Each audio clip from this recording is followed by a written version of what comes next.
if you can see us and hear us, please let us know. We would very much like to be aware of that so that we can, do all the stuff we got to do. Hopefully you're all doing well today. Hello, hello, hello, hello, hello, hello. I see someone bringing up tax evasion. That is not what this stream is about. Thank you very much. Hopefully you're all...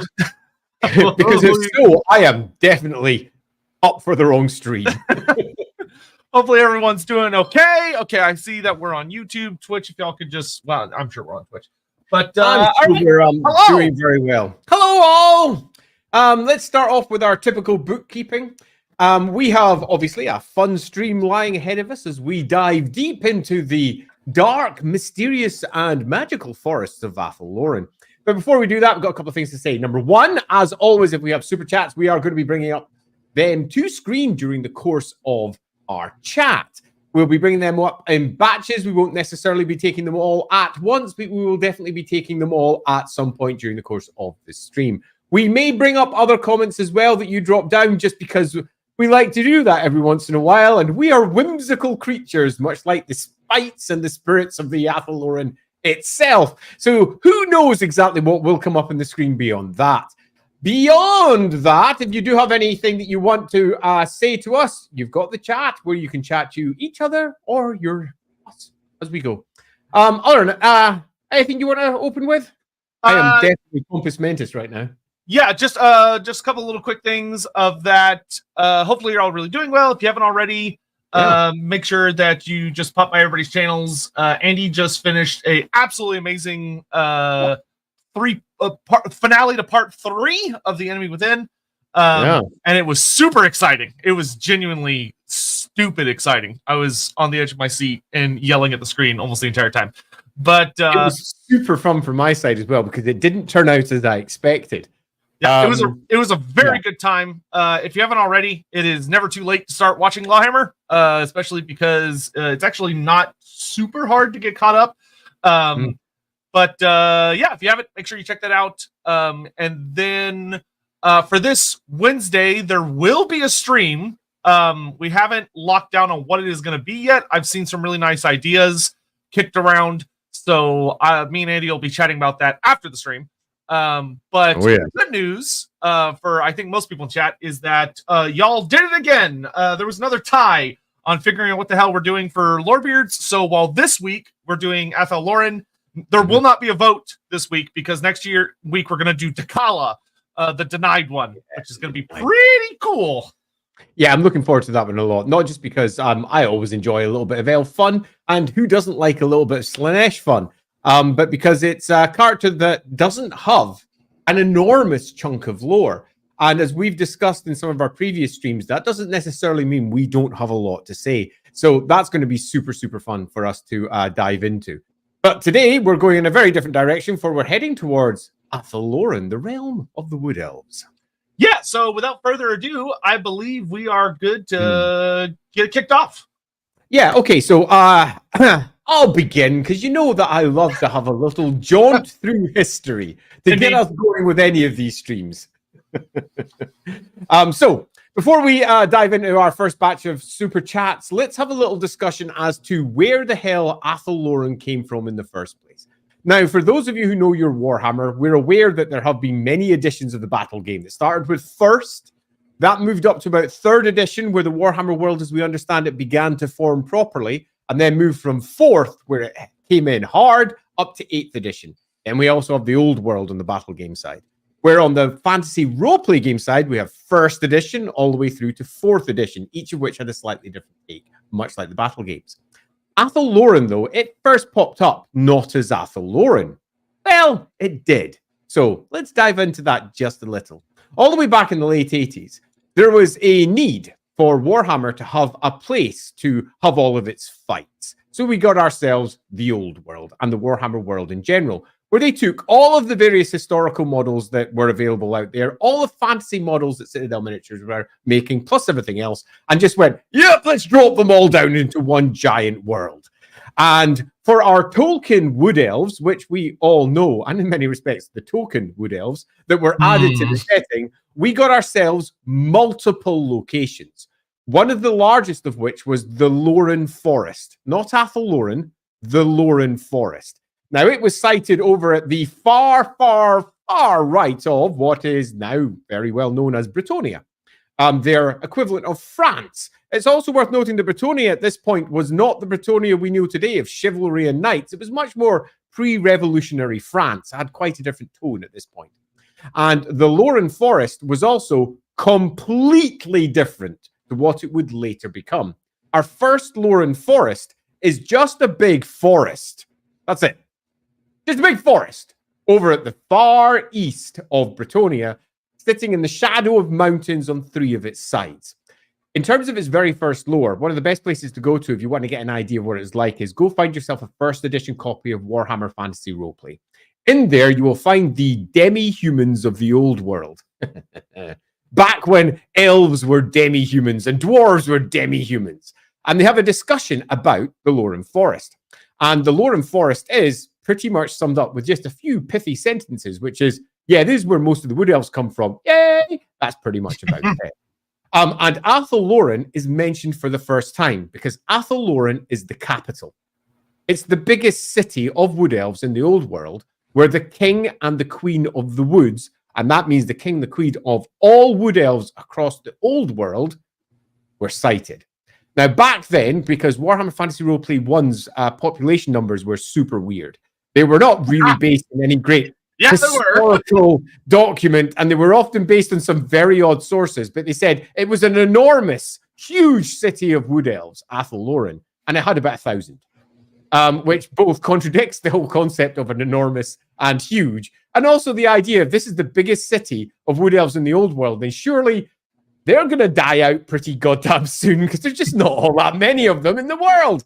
But at this point, Athel Loren is just a city. The Loren Forest is one of the many, and I do mean many, wood elf realms that you would find in the old world. Another one of the large wood elf realms would be the Lorelorn. The Lorelorn, which at this point is a part of the same woodland, let's say, kingdom, with the king queen of the wood down in Athel Loren ruling them. And that is what we would have for almost 10 years. There wasn't going to be much of a change. But as we've discussed in previous episodes, Warhammer changed a lot with the dawning of the 4th edition of the battle game. So in the 4th edition of the battle game, Warhammer Fantasy 1st edition, Fantasy Roleplay 1 1st edition, is still in print, it's still going away, and out comes the battle game going, we are rewriting everything in Warhammer to match what we need for the battle game. Now, for those of you who were around at the time, this was controversial. And I don't just mean slightly controversial. This was very controversial because every single last part of the Warhammer world was rewritten in a way that contradicted the fantasy roleplay side of affairs. The Wood Elves would eventually become part of this, but it would not happen immediately because the Wood Elves were never the most popular of armies. And they got released right at the very, very, very end of the first tenure of Warhammer Fantasy Battles 4th edition. So right to the very end in 1996, as I recall. And I remember when that book came out. By this point, everybody was fully expecting the Wood Elves to be completely rewritten because they had already done it with every other previous book that had been released up to that point. The Empire had been completely changed. Ulthuan had become just one big Atlantis island. The High Elves were completely Dark Elves. Oh my goodness, they've been updated a lot. And we were all sort of both expectant and dreading what was going to come with the Wood Elves. What were they going to do to the Loren Forest? How were things going to change? And by this point, there was already guesses because the Loren Forest had already been marked as Athel Loren in more than one place, which for those who were fans of the setting already went, wait, is the whole thing a city now? Is all of it a city? WTF? What's going on here? As it turned out, no, it wasn't one gigantic city. Instead, Athel Loren was just the new name for the Wood Elf realm, which was now contained within and was just Athel Loren.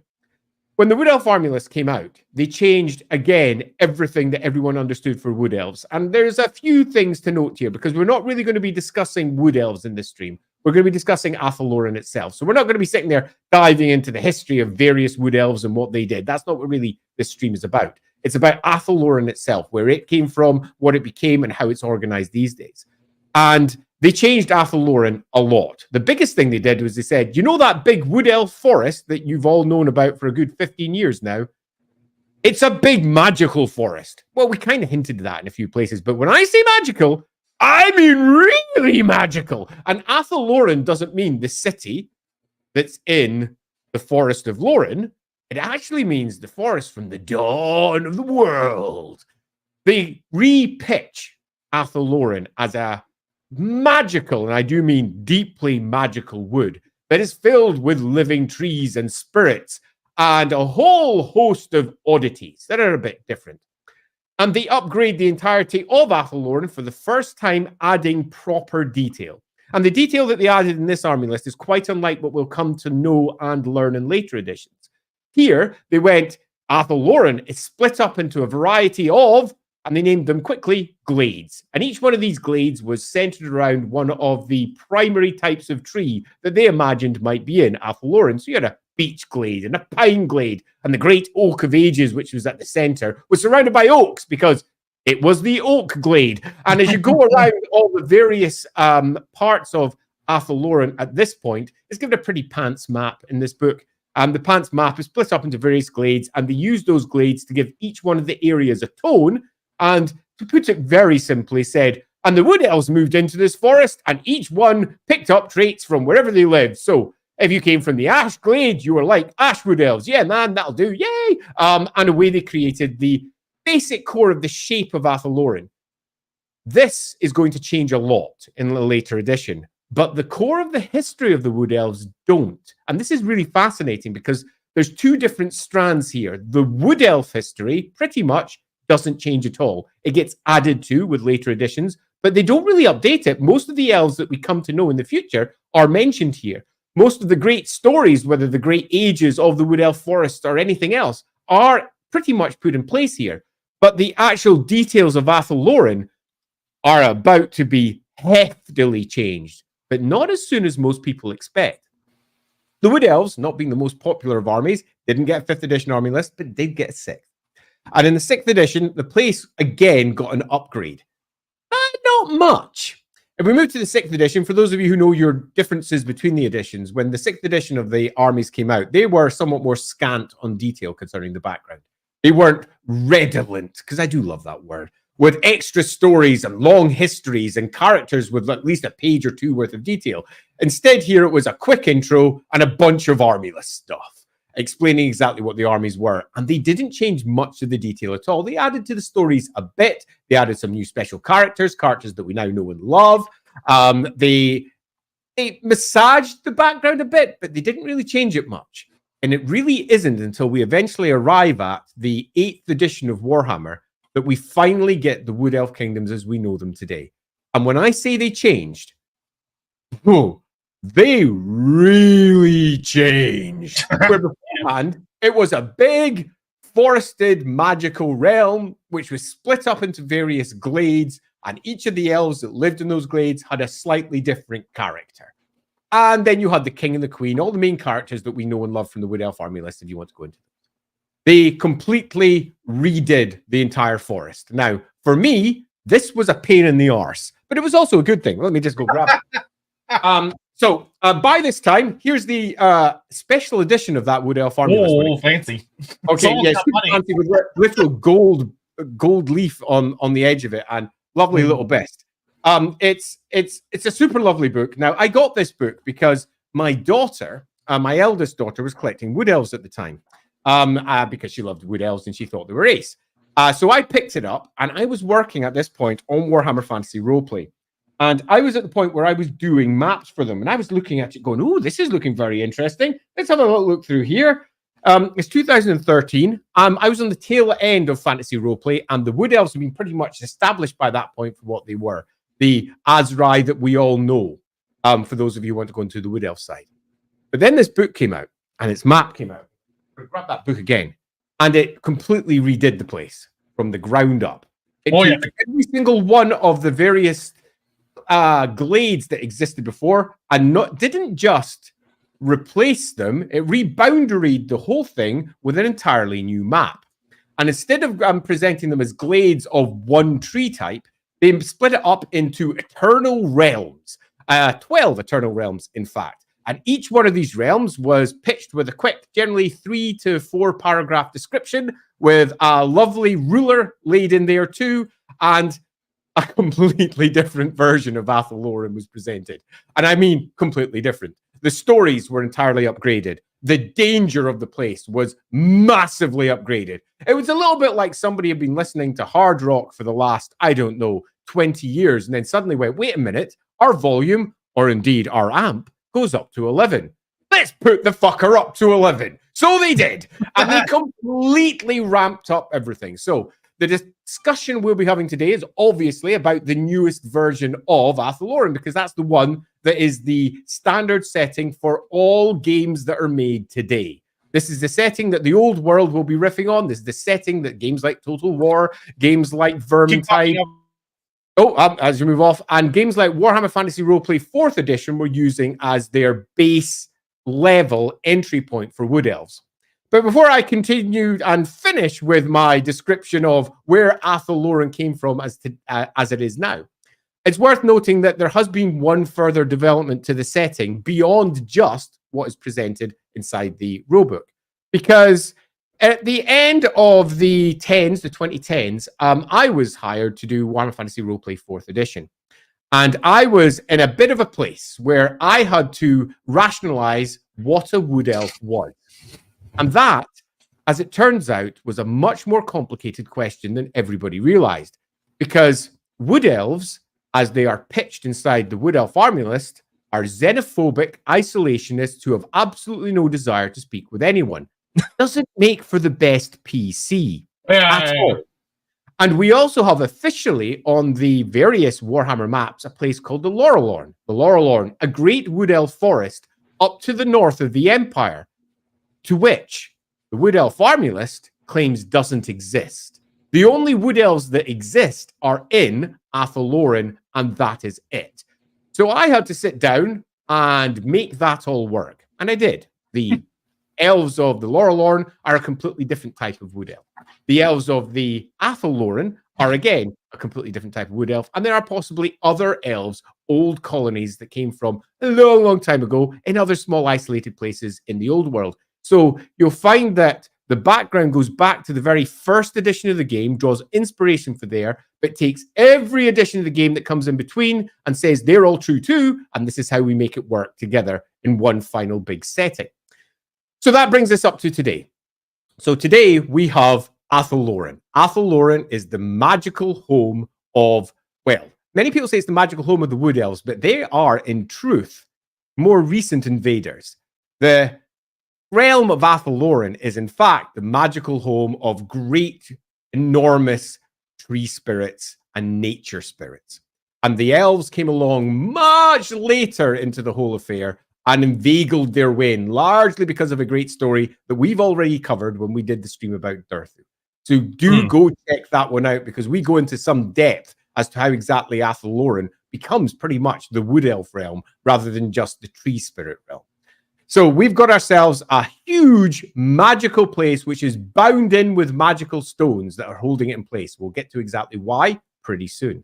A mighty realm of living trees that, if though we were not bound in, would spread out and almost certainly, with all the wood spirits that are held within them, probably die because they couldn't control themselves, because they are pretty much atavistic base creatures. They are not necessarily known for their intellect. They are wild. They're like animals. And the Wood Elves pretty much tend them like they tend any forest. Think of the Athel Loren nowadays as more like a bonsai tree than a wild forest that you might find out there, in that it has been very carefully curated and very carefully kept in balance by a host of magical effects that the elves put in place, sometimes with the help of the local spirits, sometimes at war with the local spirits, because they don't like it. We have this mighty magical kingdom bound with magic stones on all sides, and it's slowly, at the time when we come towards the end times, collapsing as the end of the world is drawing closer and closer, and the great spirits that once held it all together are slowly dying or corrupting or something similar. And that is what we're going to be discussing today. Athel Loren, its 12 great realms, the various locations you can find within it, and to a smaller degree, the Wood Elves too, because you kind of can't talk about Athel Loren without talking about the Wood Elves. But do be aware that come the modern setting, they are not the only Wood Elves that exist. So throughout the course of this stream, we will probably be referring to Wood Elves, but we don't mean all Wood Elves. We just mean the Azrai. The Azrai are the Wood Elves that live within and sometimes in harmony with and sometimes in conflict with Athel Loren. Consider Athel Loren like it's one ginormous spirit, a little bit like Ewa from over in a completely different setting when we move over to Avatar. The place is living, it's dangerous, and unlike, say, for example, the Avatar version where you live in harmony with it, it'll all be great. Yeah, no, living in harmony with it does not mean it will be great. It just means you're less likely. Yeah. So we'll be going into the details of what the different realms are like, what it's like in the forest itself. And I think that'll do for our intro. What do you think? I think they'll do great. So we're going to get caught up on Super Chat stuff real quick, and then we will go from there because there's a surprising amount to cover with this. Yeah, there's a lot to do. Yeah. Despite the fact that it's the Wood Elves, funny enough, they are the most extreme example of if you pick up every single one of their army books and read through them, it's a wild ride. It is. But we'll get on that in a little bit. John Schultz, any idea on when a map camera is going to come back? Assume this is for Lawhammer. For this stream, what's your favorite part of the forest? My map cams, for those of you who don't know, in Lawhammer, we have a camera where occasionally when we play things out, a map can be seen with the map cam. Our map cam wasn't doing the job that it needed to, so we stopped using it. We have just bought a new one, and it's currently in the process of being hooked up. I've got the box for it sitting over there. And I'm hoping it's going to be ready within the next couple of weeks. So I'm hoping it's going to be ready relatively soon. As for that, what's your favorite part of the forest? Oh, that's a toughie ask. I quite like, as we'll discuss later, I quite like Aranok to the north for a variety of reasons. But we can get to that later. Yeah, I think for me, it's probably Woodrioth. Woodrioth is the Pine Crags. There's a lot of little aspects about it I like. Once again, we'll get into all that later. Like we'll talk about the individual kingdoms. Yeah, Woodrioth is awesome. Love it. Yep. There's something else. Oh, there is one other thing that I should say just while we're here. The Wood Elves draw upon a bizarre mixture of Greek, Scottish, Irish, and Welsh words and pronunciations. And because of that, the amount of different types of potential pronunciations for these words that were going to arrive are varied. So we are almost certainly going to be contradicting each other as we go through as our own individual versions of what we think it should be pronounced that hits the screen. Because Widrioth, for example, I've always called it Widrioth, and Woodrioth, for example, coming from Sotek. We are going to have different ways of pronouncing these things. I strongly suggest go grab yourself a Wood Elf army list and just take a look at it and make your own choices up for those. Yeah, or take my advice and just default to Andy because he actually thinks about it and I don't. So yeah, I do think about it. Okay, you're both sadists with the choices, though. Yes, we try. It wouldn't be any fun if they weren't hard. Where do Wood Elves buy their clothes? Athel, Rolf, Loren. Thank you, Hammond. There's a whole kingdom that's just the super center. Brian, finally caught you guys live. I was wondering if you could put your take on if you could attribute the end times happening to a single character, who would you say is the most responsible for Archaon's successes Be'lakor. and eventual victory? And he goes with Be'lakor. I mean, I'm going to be that guy. And if you're going with the way Games Workshop decided to do it and the way that they told the story, I would say Leleath is the overall person who screws everything up and is the architect. She screws everything up, but I would argue that Be'lakor was the one that put it all in place, regardless of whether he wished to at some points or whether he literally spawned Archaon. He pretty much was responsible for the law. That's a fair take. Within the books themselves, I think equally, Leleath is not just a fair take. Within the book themselves, Leleath does a lot of shit. Her and Manfred both got brutally poorly written to make the plot move. If you asked a different question, which characters would you redo completely from the ground up? Leleath and Manfred, Manfred, both of them, because both of them are brilliant potential characters. And by Leleath, I don't necessarily mean Leleath is a great character, because Leleath ends up representing multiple different potential things. Oh, what a mess. Yep. Bartkey. Oh, well, speaking of Manfred, when Manfred stream, probably not. I mean, I would say there's a very good likely you will see some kind of vampire on the next week's vote, because we won't be touching anything elf or chaos related. So yeah, totally. And we've offered Manfred up before, and it wasn't voted for. So the general answer to when this particular stream is, it's when it gets voted for. We do. We'll make a coalition. A nice mixture of different options. Yeah, but the polls are your potential enemy here, Bart. Yeah, y'all need to start organizing yourselves to influence votes. Can you find coconuts in Athel, Loren? Probably. As silly as it seems, the answer is yes, because what we'll get into is that Athel Loren is not giving rules to Athel Loren is kind of like trying to pick up a puddle of water without a microscope and claim what all the microscopic organisms are in that puddle of water. You're just not gonna get it. Athel Loren is bonkers. It's the dawn of all the great woods, so to speak, but it is at one point or another connected to pretty much every great wooded area in the Warhammer world, and even to its later incarnations. And I don't mean in the timeline of the books being published.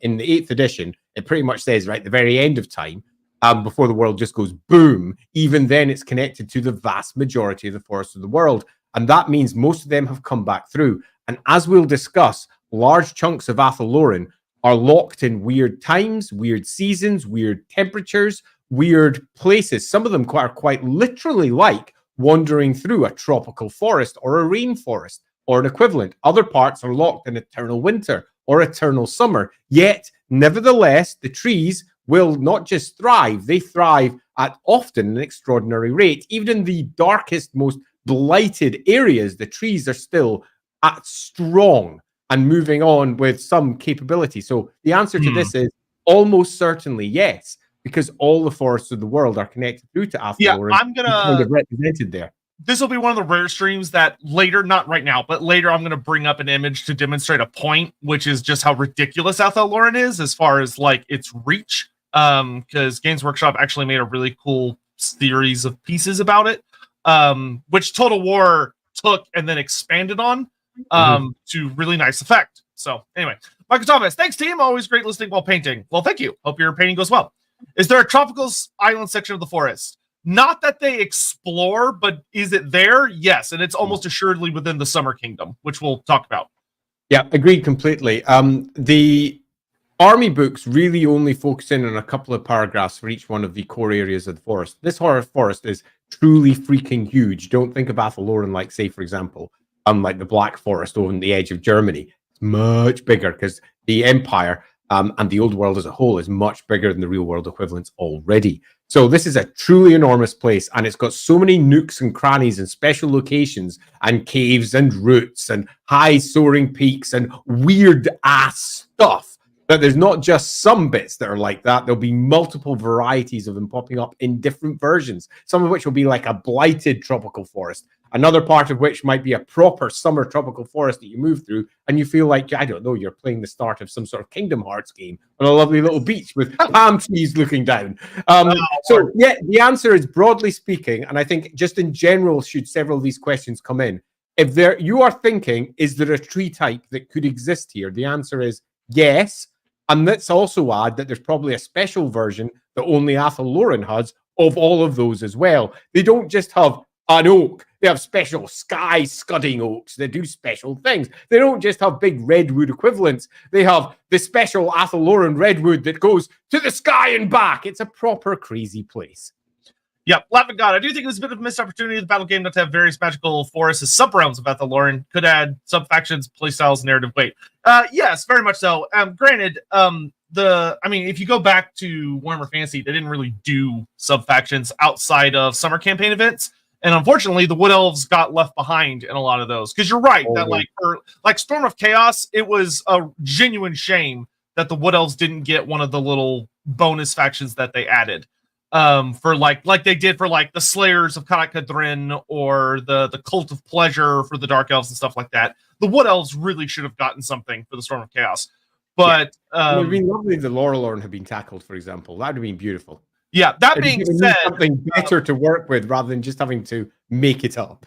yeah, I would be really shocked if the upcoming Arcane Journal for the Wood Elves does not do this, because all of the Arcane Journals have 3 at least sub-factions for each of the races they've been bringing up, and the Wood Elves, Loren is like back and being acknowledged by GW again as a Wood Elf forest. So I suspect the Loren is going to be one of the sub-factions, but they may also have some. Like I'm kind of expecting there to probably be like a crazy forest spirit faction, which we'll talk about. That there's a particular kingdom that leans into that. Muffin baskets, some space frogs planted some wildfire trees, but some invasive species from another region take residence in the trees, upsetting the natural balance of the realm. Thank you. That is definitely the David Attenborough version of the Athel Loren history, and not entirely wrong. No, it's really not. Donovan, not really specific to the stream. Something I feel Warhammer Lore could benefit internally is creating a large spreadsheet with different columns or colors highlighting what is fact, what is accepted, what is probable, what is left to explain. That way, new writers could have known. Oh, yeah, like something in studio. Yeah, that would have been nice, but that would have also required Games Workshop to actually care about like determining all that, and that requires work, which means you have to pay someone to do it, which means that as a company, that's just not what they're interested in. They're here to sell plastic toys.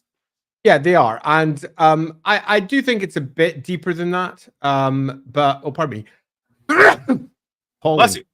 Appropriate for an Athel Loren stream. I've been feeling it a little bit today. I'm already dozed up in antihistamines. Very appropriate for an Athel Loren stream. The Warhammer world is there to act as a vehicle for whatever game is being produced. And it merges, changes, twists, and is reused according to the game at hand. This is nowhere more evident than in the various editions of Warhammer Fantasy Battle, where each edition basically rewrote the world. Sometimes a lot, sometimes a little. 8th edition in particular really went to town with completely resculpting what the Warhammer world was like. Athel Loren in particular was remade from the ground up and made an entirely different place to what it was in the previous edition in 6th and the previous edition before that in 4th, and then obviously from what it was before that, where in 3rd, where Athel Loren was actually a city and not a big wooded realm at all. So whilst I completely agree that for people like me, when I'm doing my writing for, say, the fantasy roleplay game, I like making sure that all of the details work and that all of the various versions of the Warhammer world can be represented in the game. That is not something that Games Workshop themselves are particularly interested with. They would much prefer that their authors have got the freedom to use the world as needed for the game or the world at hand. Now, they do have established lore that cannot be contradicted, and we all know what that is. It's the army lists that get produced for the core game of the day. So in the case of, say, Warhammer Fantasy Roleplay 4th edition, pardon me, the 8th edition army lists were the core that one would not break. That's where everything starts. And in many respects, everything's written in there. Nice and clear. You can just go through the 8th edition. Literally every novel that exists is considered not to be canon when you are writing to that. The novels are just there as additionals for a completely different set of almost Warhammer universes, because often those novels don't just contradict each other, they contradict the army list, and they contradict tons of other places too. So those novels are seen almost like else worlds. They are things that may or could have happened, and when you move to the game at hand, if you want to draw from those, you can do so as long as the studio approves with it. Well, Games Workshop's licensing approves with it. But when it comes to the actual core setting, they sort of do have what you describe, and that's the army list. And as the old world gets established, it's very likely that the old world will become a new standard for all it is 250 years before the end of the world. But it will definitely form a new standard, and many things that we have grown used to, Sotek and I in particular, will be sometimes gently rewritten, and in other times rather roughly rewritten as they turn it into something new. Yeah, and it's not always a bad thing. Like a lot of the times, it's really easy to get caught up in the idea that like, oh wow, I wish Games Workshop like never changed anything because when they change is bad. It's like, no, it's really not. A lot of the time, it works out just fine. Like it can be jarring, sure, but like just as a very easy, very recent Age of Sigmar example of that, if you go into Age of Sigmar. The Fire Slayers were very deliberately written as a purely patriarchal society that uses really patriarchal names, and that is like a core tenet of them. You have the Rune Fathers, the Rune Sons, and they in it they write really heavy about that. And then as the lore continued to expand it, and Games Workshop they really pigeonholed the Fire Slayers, and they started to realize that as things got older, and they started going, we don't really like that anymore.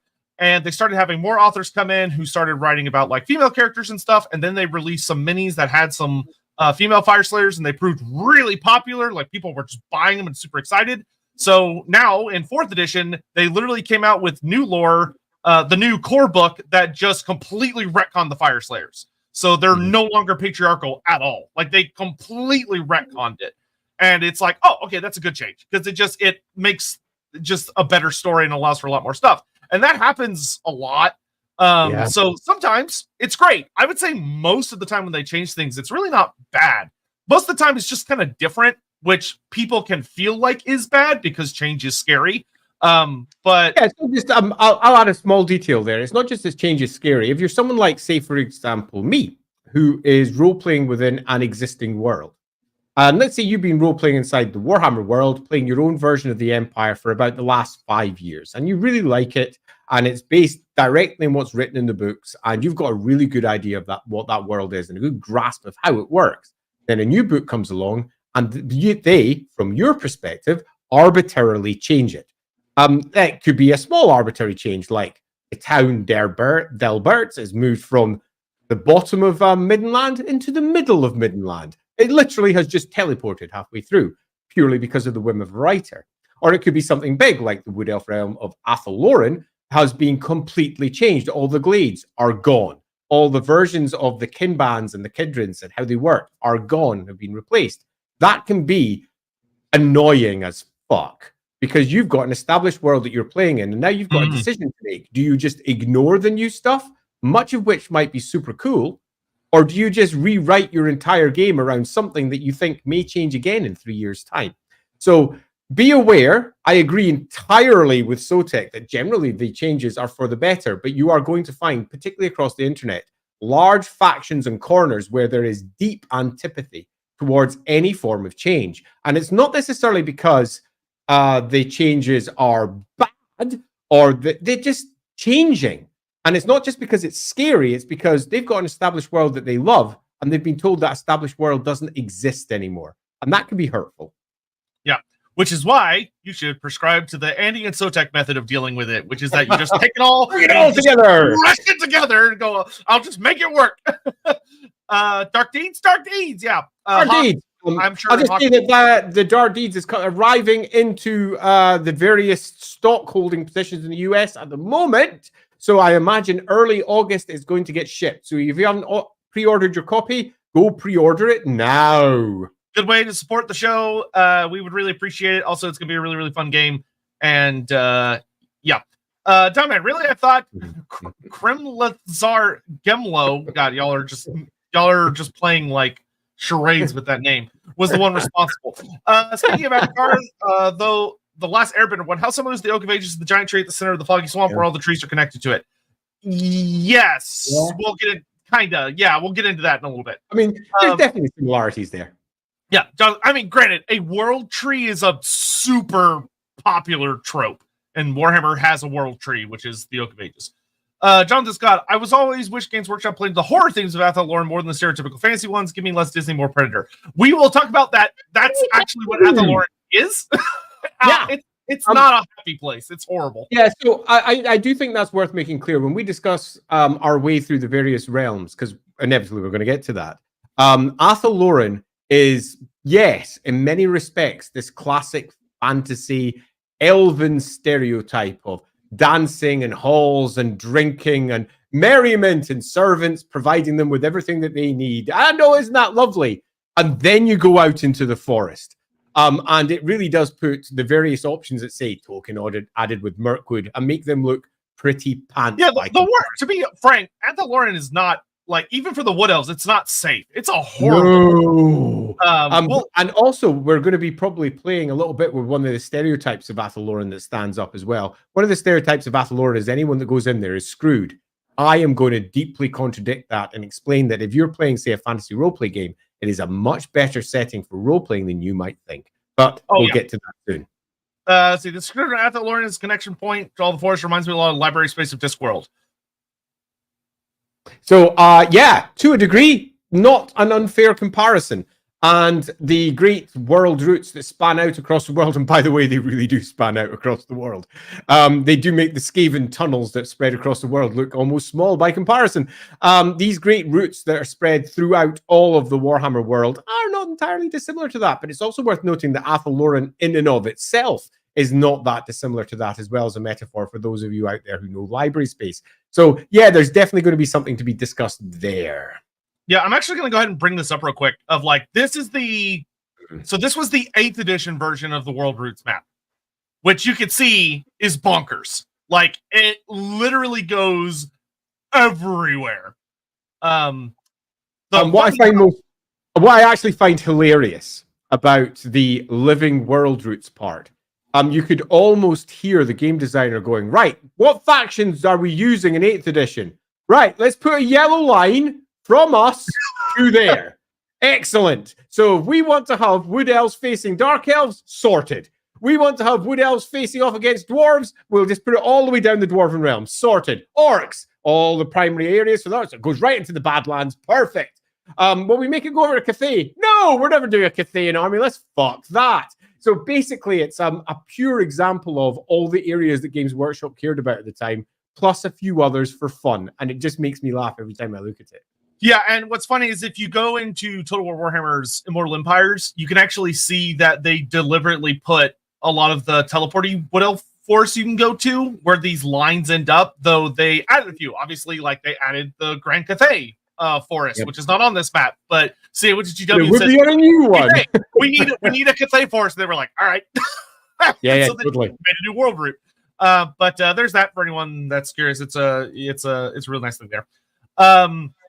Anywho, so okay, just gonna slam through the rest of these really fast. You might plan to address this further on the stream, but the tree spirits outside of Athel Loren, yes, how common are they? Are there tree spirits outside of Athel Loren? Yes. Is it a weird topic because of the way the book handles it? Also, yes. We'll talk about it in a little bit. What's that box behind you? Any information? Dark Deeds, pre-order it. The link's in chat. On a previous stream, said Athel Loren is very important to the world and survival. Why is that? We'll get into that in a second. Also, on a slightly related topic, you said Morgr is a god eater. What gods is he eating aside from wood elf gods that are reborn? It's never directly stated. They leave it super ambiguous, so if they want to explore it later, they can. But also, think about how nebulous the term god is. It's a very... Me and Eddie have talked about this so much over many Lorebeards. The term god is very misleading. So Morgr has eaten a lot of things that you could call a god, but different people in the universe would disagree about whether it's a god or not, but it's heavily implied that he's eaten at least a elven god, if not a handful of them. And he's also probably eaten a lot of spirits that are worshipped by humans, and he's probably eaten a lot of things that are worshipped as gods by other various things. That's just what he does. There's no named gods that he's eaten that they deliberately call out. Yep. But yeah, so anyway. Fair assessment of the change from 40k perspective. I initially hated the Necron change when they got dynasties, but then I learned about trace and started to really like it. Yeah, that's a great example. You tend to find that that's often the case with Games Workshop's changes, in that they do a change and often don't develop it frightfully well. It sometimes might be just a couple of paragraphs that are dropped in, and sometimes by a writer that didn't even realize they were making a change. They just dropped a bit of lore that they thought was cool, and they drop that in, and then the next writer comes along, expands upon it, and if it's a not liked bit of lore, often spends more work in it to try and make sure that it's then developed into something that's super cool, and everyone can go, oh, I see why that's there now. So you'll often find that as the various pieces of lore go through iterations, they just get better and better and better as they progress. But it does mean that if you happen to be someone who are playing with an older version, even if you're playing with an older version of, say, a computer game, Malekith, I'm looking at you. If you're looking at an older version of a computer game and things move on, you're left with a little bit of a bitter taste sometimes, going, well, the thing that I love is no longer there. And some people just accept that and they go, you know what, the new thing's better. Other people just find it hard to move on. I've always been of the opinion that there is nothing that Games Workshop can add that probably can't be incorporated into the existing canon with just a small amount of thought. And by canon, I mean the existing, everything that's ever been built for Warhammer, the great canon of work that exists. The really funny thing about that is Games Workshop themselves only seem to have figured that out in about the last 5 to 10 years. But they figure it out about every 5 to 10 years, and they go back and then they ignore, and they go back and they ignore. Yeah, are you going to stream a game of Dark Deeds? He should. Yep, that's going to be happening at some point. We're actually going to be doing an unboxing relatively soon. It's one of the another reason why we need the map cam in place. And I'm fiddling around with it in the background just now to make the stupid thing work. Yep. Can I get some Athel Loren maple syrup for my pancake? Sure. I mean, we might have to toss you in the Vault of Winter afterwards, which you'll learn about in a little bit, but sure. Macletroth, yeah, turns the lore change to remember what they did to Catan, which I disagree very much story-wise. Some of the lore changes are good, some not so much. Yeah, and that inevitably happens. Yeah, inevitably, every single time. So we're here to talk about Athel Loren. Let's do some talk about Athel Loren. So I'm going to do what I'm going to affectionately call some shock and awe, which is I'm going to slap you all in the face with some facts, and then we're going to kind of break them down and how they're interesting. So, like Andy said, 8th edition was a huge change for Athel Loren. It changed a lot about the forest, where basically they came in and they took it and tried to, because Athel Loren, one of the things that Andy mentioned that you might not have caught is that the Wood Elves had a bit of a funny thing where they skipped an edition pretty much the entire time since they got formed. So they showed up in 4th, and then they skipped 5th, they came back in 6th, they skipped 7th, and they came back in 8th. So their changes were often kind of violent because they had to do a lot of catch-up work compared to a lot of other factions. And in 8th edition, this led to, trying to update them to fit with everything that changed since 6th edition, which was a pretty hefty amount of things. So one of the things they did that was massive was not talked about beforehand is that they come in and say, okay, Athel Loren is not just a magical forest, it is the magical forest. And it was created by the Old Ones, which kind of comes out of left field. Of that, the Old Ones came in and they basically did everything, is what 8th edition really leans really heavily into. Is that, they created all of the notable races that you know and love, unless they're like the primordial races or the chaos races, and they also created a lot of the systems that you know and love. And Athel Loren is one of those, where the book basically just says that the Old Ones came down, they planted the beginnings of the forest, and nobody knows why, nobody knows what the point of it was. And then they just kind of peaced out. Now, what the book does do, once again, this is good when they do this, is it deliberately throws in a mystery of it is genuinely unknown and only speculated about where the spirits of Athel Loren came from. Whether the Old Ones intended for them to be created, if the elf gods created them, or if they just kind of naturally came from the world itself. That's actually almost an ongoing part of the story, because that was also mentioned back in the 6th edition version as well. But it didn't really mention the Old One creation there. That was the 8th edition massive, mighty Old Ones do everything, boom! That was added to the setting. But originally it was much more nobody knows why it is what it is. And then it turned into the Old Ones made it, but nobody knows why it became what it became. Although it's very easy to extrapolate didn't the Old Ones do it? Yeah. What? It's like maybe the elf gods did it. No, but the elves wouldn't arrive for literally thousands of years. That makes no sense at all. Why would the elf gods be responsible? Yeah, so that another really fun thing is that they actually give us a vague ballpark date for Athel Loren, and it is old. Like it is way older than anything except for the Lizardmen. Where the Athel Loren is ballparked around 10,000 years before Sigmar, which, for the record, the Cataclysm only happens 5,600 years before Sigmar. So Athel Loren was chilling for almost 5,000 years without being bothered, which is a long fucking time. It is also worth noting, though, that the lore sort of contradicts itself around this area, because it does leave with a nobody knows where the spirits came from, sort of, ooh, how did this arrive type idea. Where it says that, and it says maybe it was this, maybe it was that, and then quite clearly states that the spirits were speaking with the elves before the Cataclysm, which means we have a pretty clear answer as to exactly how they came about. But the lore very clearly states equally, but nobody knows. Yeah, so to kind of speed run us through pre-Cataclysm, because we want to kind of get more into like modern Athel Loren, which has a lot of fun details. Athel Loren is initially created around the Oak of Ages, which is this big super tree that is... The Oak of Ages is a really weird thing because Games Workshop, I don't think they deliberately did this. They more accidentally did it, but I actually really like it. it is not clear if the Oak of Ages is simply just a really crazy magical tree, if it's a spirit in and of itself to the point that it's a god that just doesn't really say or do a whole lot, doesn't really have an identity to itself, or if it is a gateway. Because the thing that's really fascinating about the Oak of Ages is that it literally is simultaneously kind of in its own version of the ether and in the material plane simultaneously. Which is weird because it's not in the ether necessarily. It's in its like own version of the ether, which is something we probably need to talk about a little bit, which is called the weave. And the weave is a really complicated topic. And before we dive into any of that, it's also worth noting that this is not actually that new. And by that I mean most of the various factions, not all, I'd say maybe about half, have got some version of an area inside the ether that you can access. A part which is not the realm of chaos or the divine realms or any equivalent. It's an extra dimensional space that sort of lies in between. And some of them are really obvious. And you go, oh yeah, I suppose that does exist. Why didn't I think about that before? I'll give a very clean example. The Light College in the Empire. It doesn't exist in material space. It exists outside material space. That is a not generally well considered fact, but is true.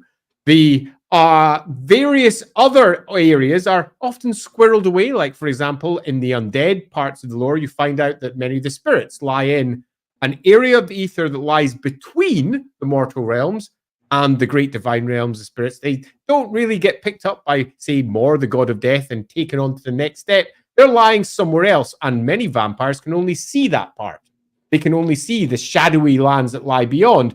Others can see into that at will. Other necromancers can will themselves to see it.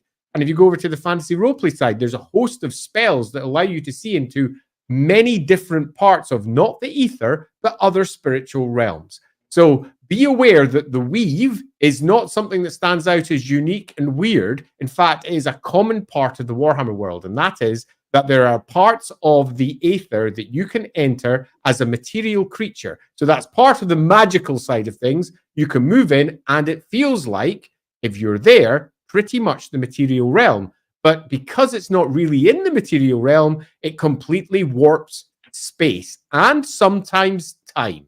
And as we'll discuss, particularly with Athel Loren, time is warped again and again and again, to the point of, if it was somehow controllable, the Wood Elves would be indestructible because they could just go, there's an army coming. Okay, let's train up for 2,000 years and then come out.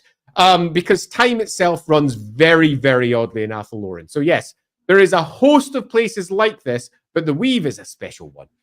Yeah, so the weave is a concept that, fun fact, if you want to know the most about it, you may go like, oh, I wonder where the best place is. Is it a book? And I say, no, it's actually the game Vermintide. If you go and you look at all the dialogue logs for Carillion, she explains a lot about the weave. Vermintide has so much lore in it that so few people have actually listened to because they're too busy trying not to die horribly, which, fair. But, I also do not like to get my exposition dumps when I'm being sworn by 30 Skaven trying to butt stab me. But the thing about the weave is the best way to explain it is it's kind of the trope of a balanced system that moderates between life and death in the Warhammer world, where it influences the seasons, it influences the laws of nature, and it's the natural world.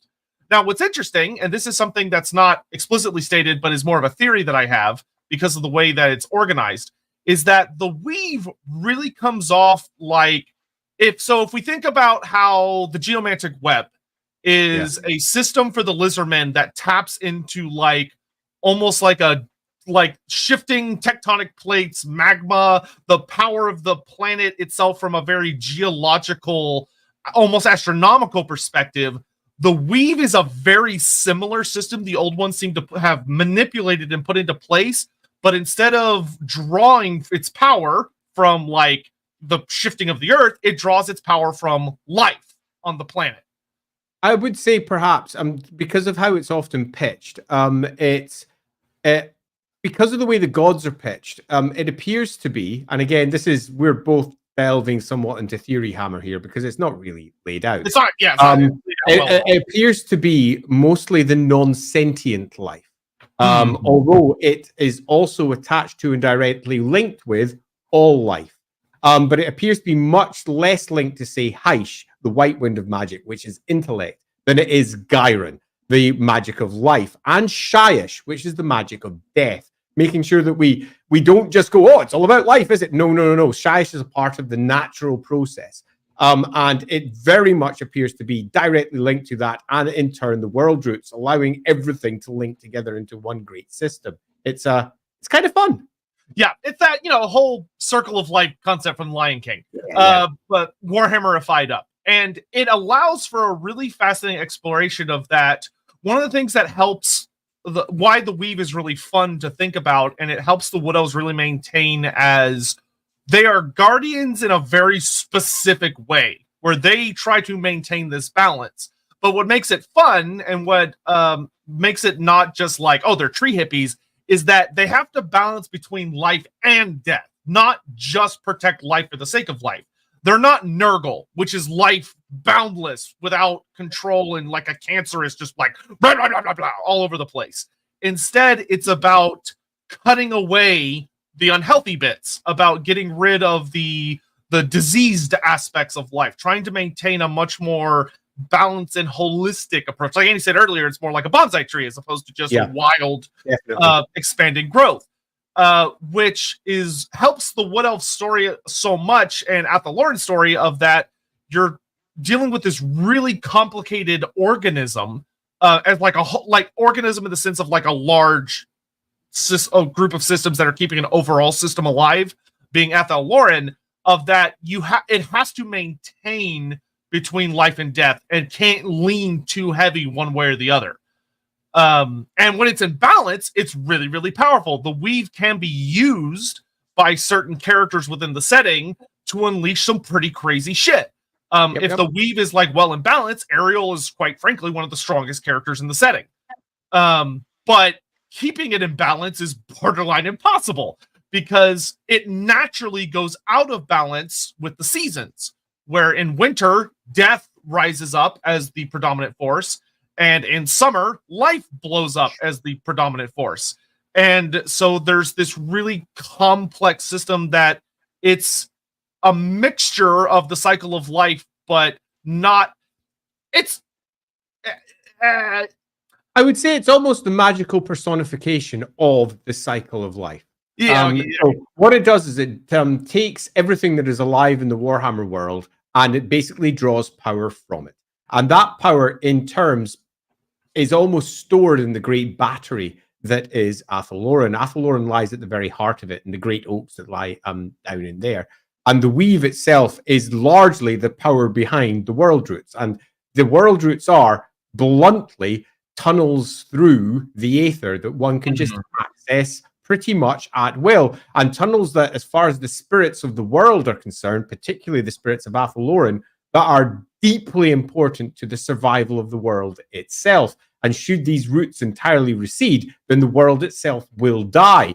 They're intrinsically linked with each other. It's not just that the weave will ensure they exist, or by their existence, the weave can now exist. One is very much in sympathy with the other, which is why during the introduction I said that as we head towards the end times, the world itself is dying.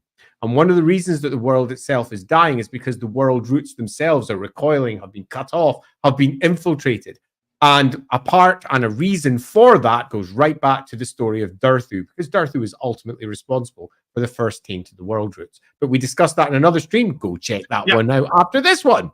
So, with that out of the way, the Oak of Ages, which its influence expands over Athel Loren, and not just through the world roots, but like the physical space of it as well, where Athel Loren, like kind of Andy said earlier, you don't just have to go into the world roots to experience space and time warping. Just going into the forest itself, under the trees or into the meadows where Athel Loren holds sway, things get weird.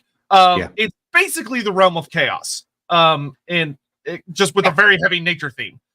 Yeah, and I think that's fair. And by that, what we mean is it's an area saturated with magic. The primary types of magic here might be different to the primary types that are weeping from the gates to both poles. But it's nevertheless a place of extraordinary magic. And this was established very firmly throughout the course of its setting, but nailed into place in the 8th edition, where they pretty much said, the old ones made a special place, yo, and this special place means this. And the descriptions of what you'd had in previous settings were where, for example, if you wander into the wood, you might come out the next day or 200 years later. It's possible that someone might wander into the wood and experience 200 years and then come out the same age, having gone through that wood for the last 200 years. Time is strange in Athel Loren, and it's also strange for the Wood Elves themselves. Don't think that the Wood Elves wander through this place in complete control of it. They don't. They've got established paths that they take. They've got routes that they know are safe. They know how not to get lost. They are fully aware that anyone in Athel Loren, to a degree, stands outside of time, as we will almost certainly discuss as we go through some of the various realms. Some of them are relatively famous for their very, very, very, very long parties. And humans may be in attendance with these parties, and they are in attendance for the entire freaking thing. And when I say long, I mean a century may pass in a particular celebration. And they are cavorting and lost in it for that entire time until eventually they come to the end and they're led off somewhere else. And it's worth noting that this is something the elves have grown used to, are a part of, but also don't really control. There are ways to make your way through it safely, but they are not in control. Athel Loren is.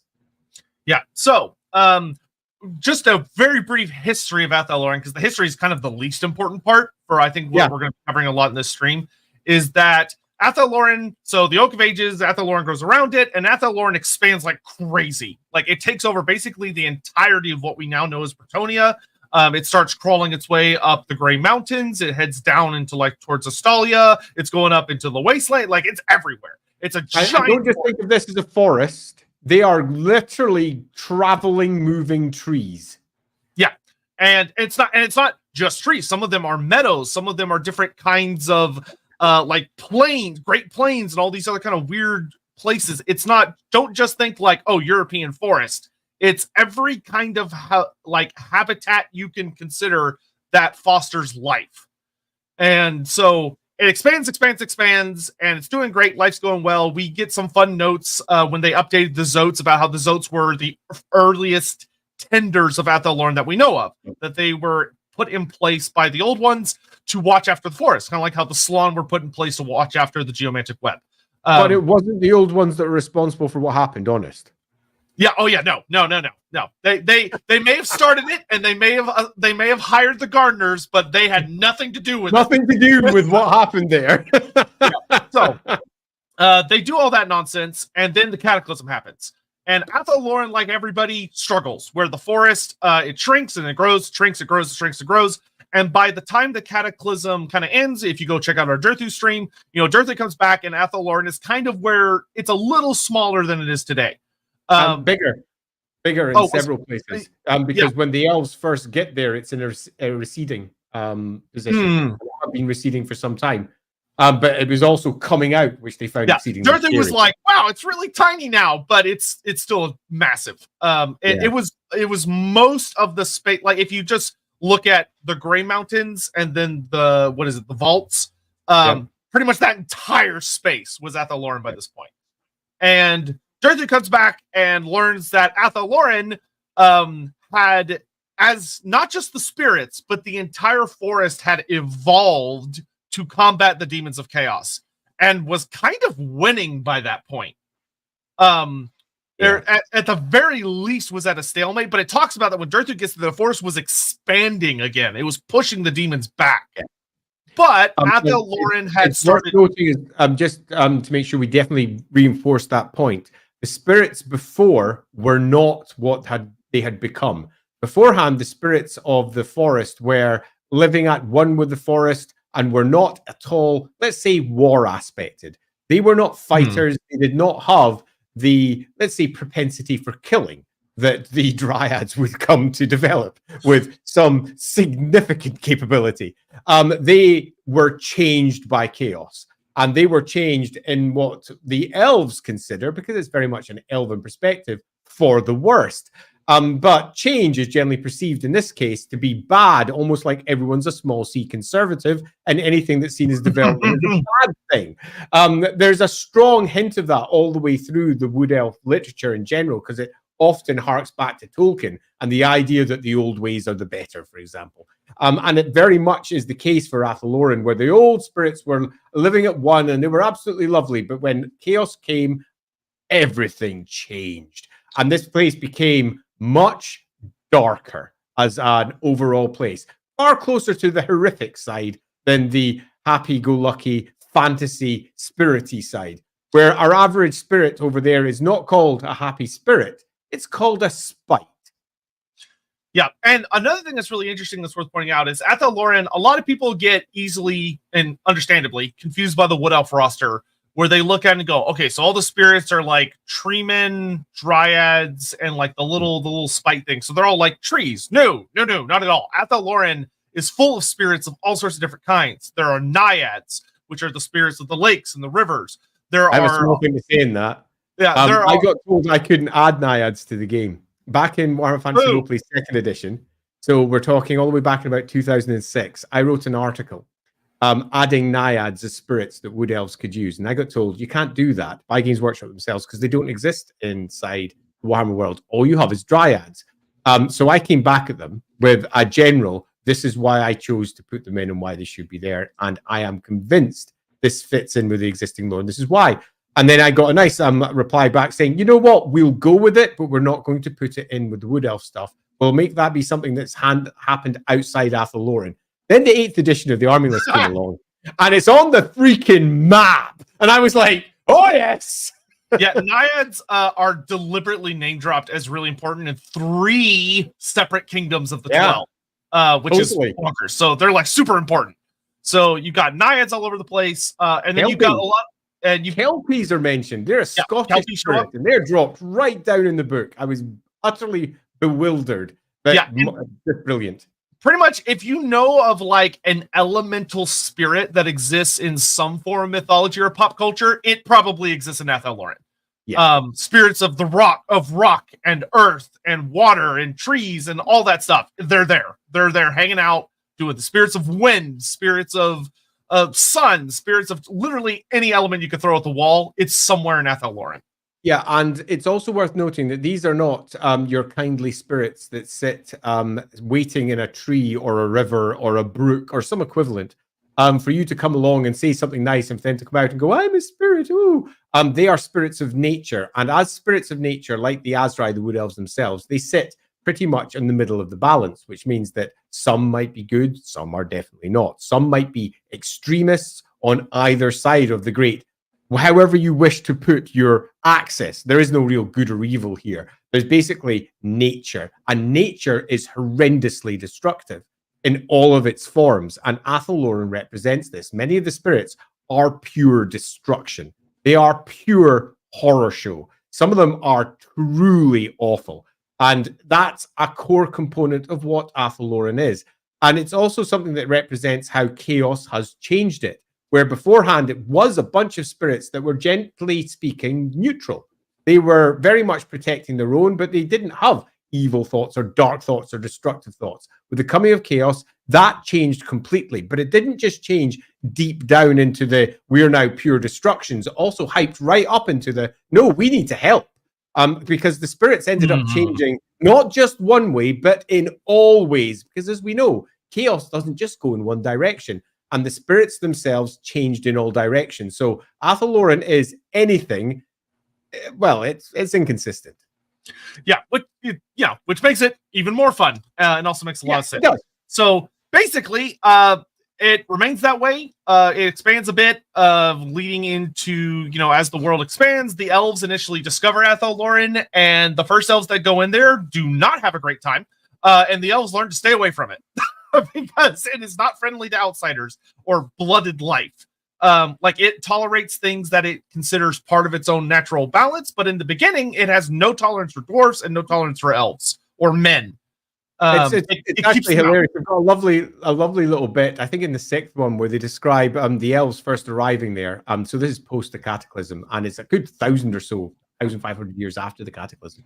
And they arrive and they're like, holy shitballs, what's this thing? This is fascinating. Holy crap. Wow, look at this. Magical trees. Whoa. Ooh, let's investigate. Because elves are, by their nature, kind of scientists, excited. Magic is totally over the top. It's mental. Let's have a little wander in. After 3 attempts to go into the place, they went, fuck this. We are bounding the whole thing in magical stones. This cannot grow any further. What the fuck is this? Literally one expedition just vanishes. Another one of the expeditions goes in and then comes out, having been in there for 200 years. Another one goes in and a single elf returns completely battered and torn, doesn't die from his wounds, but instead dies of the nightmares the following night of everything that it had witnessed. And Athel Loren is terrifying. And at this point, it goes, elves, fuck yeah.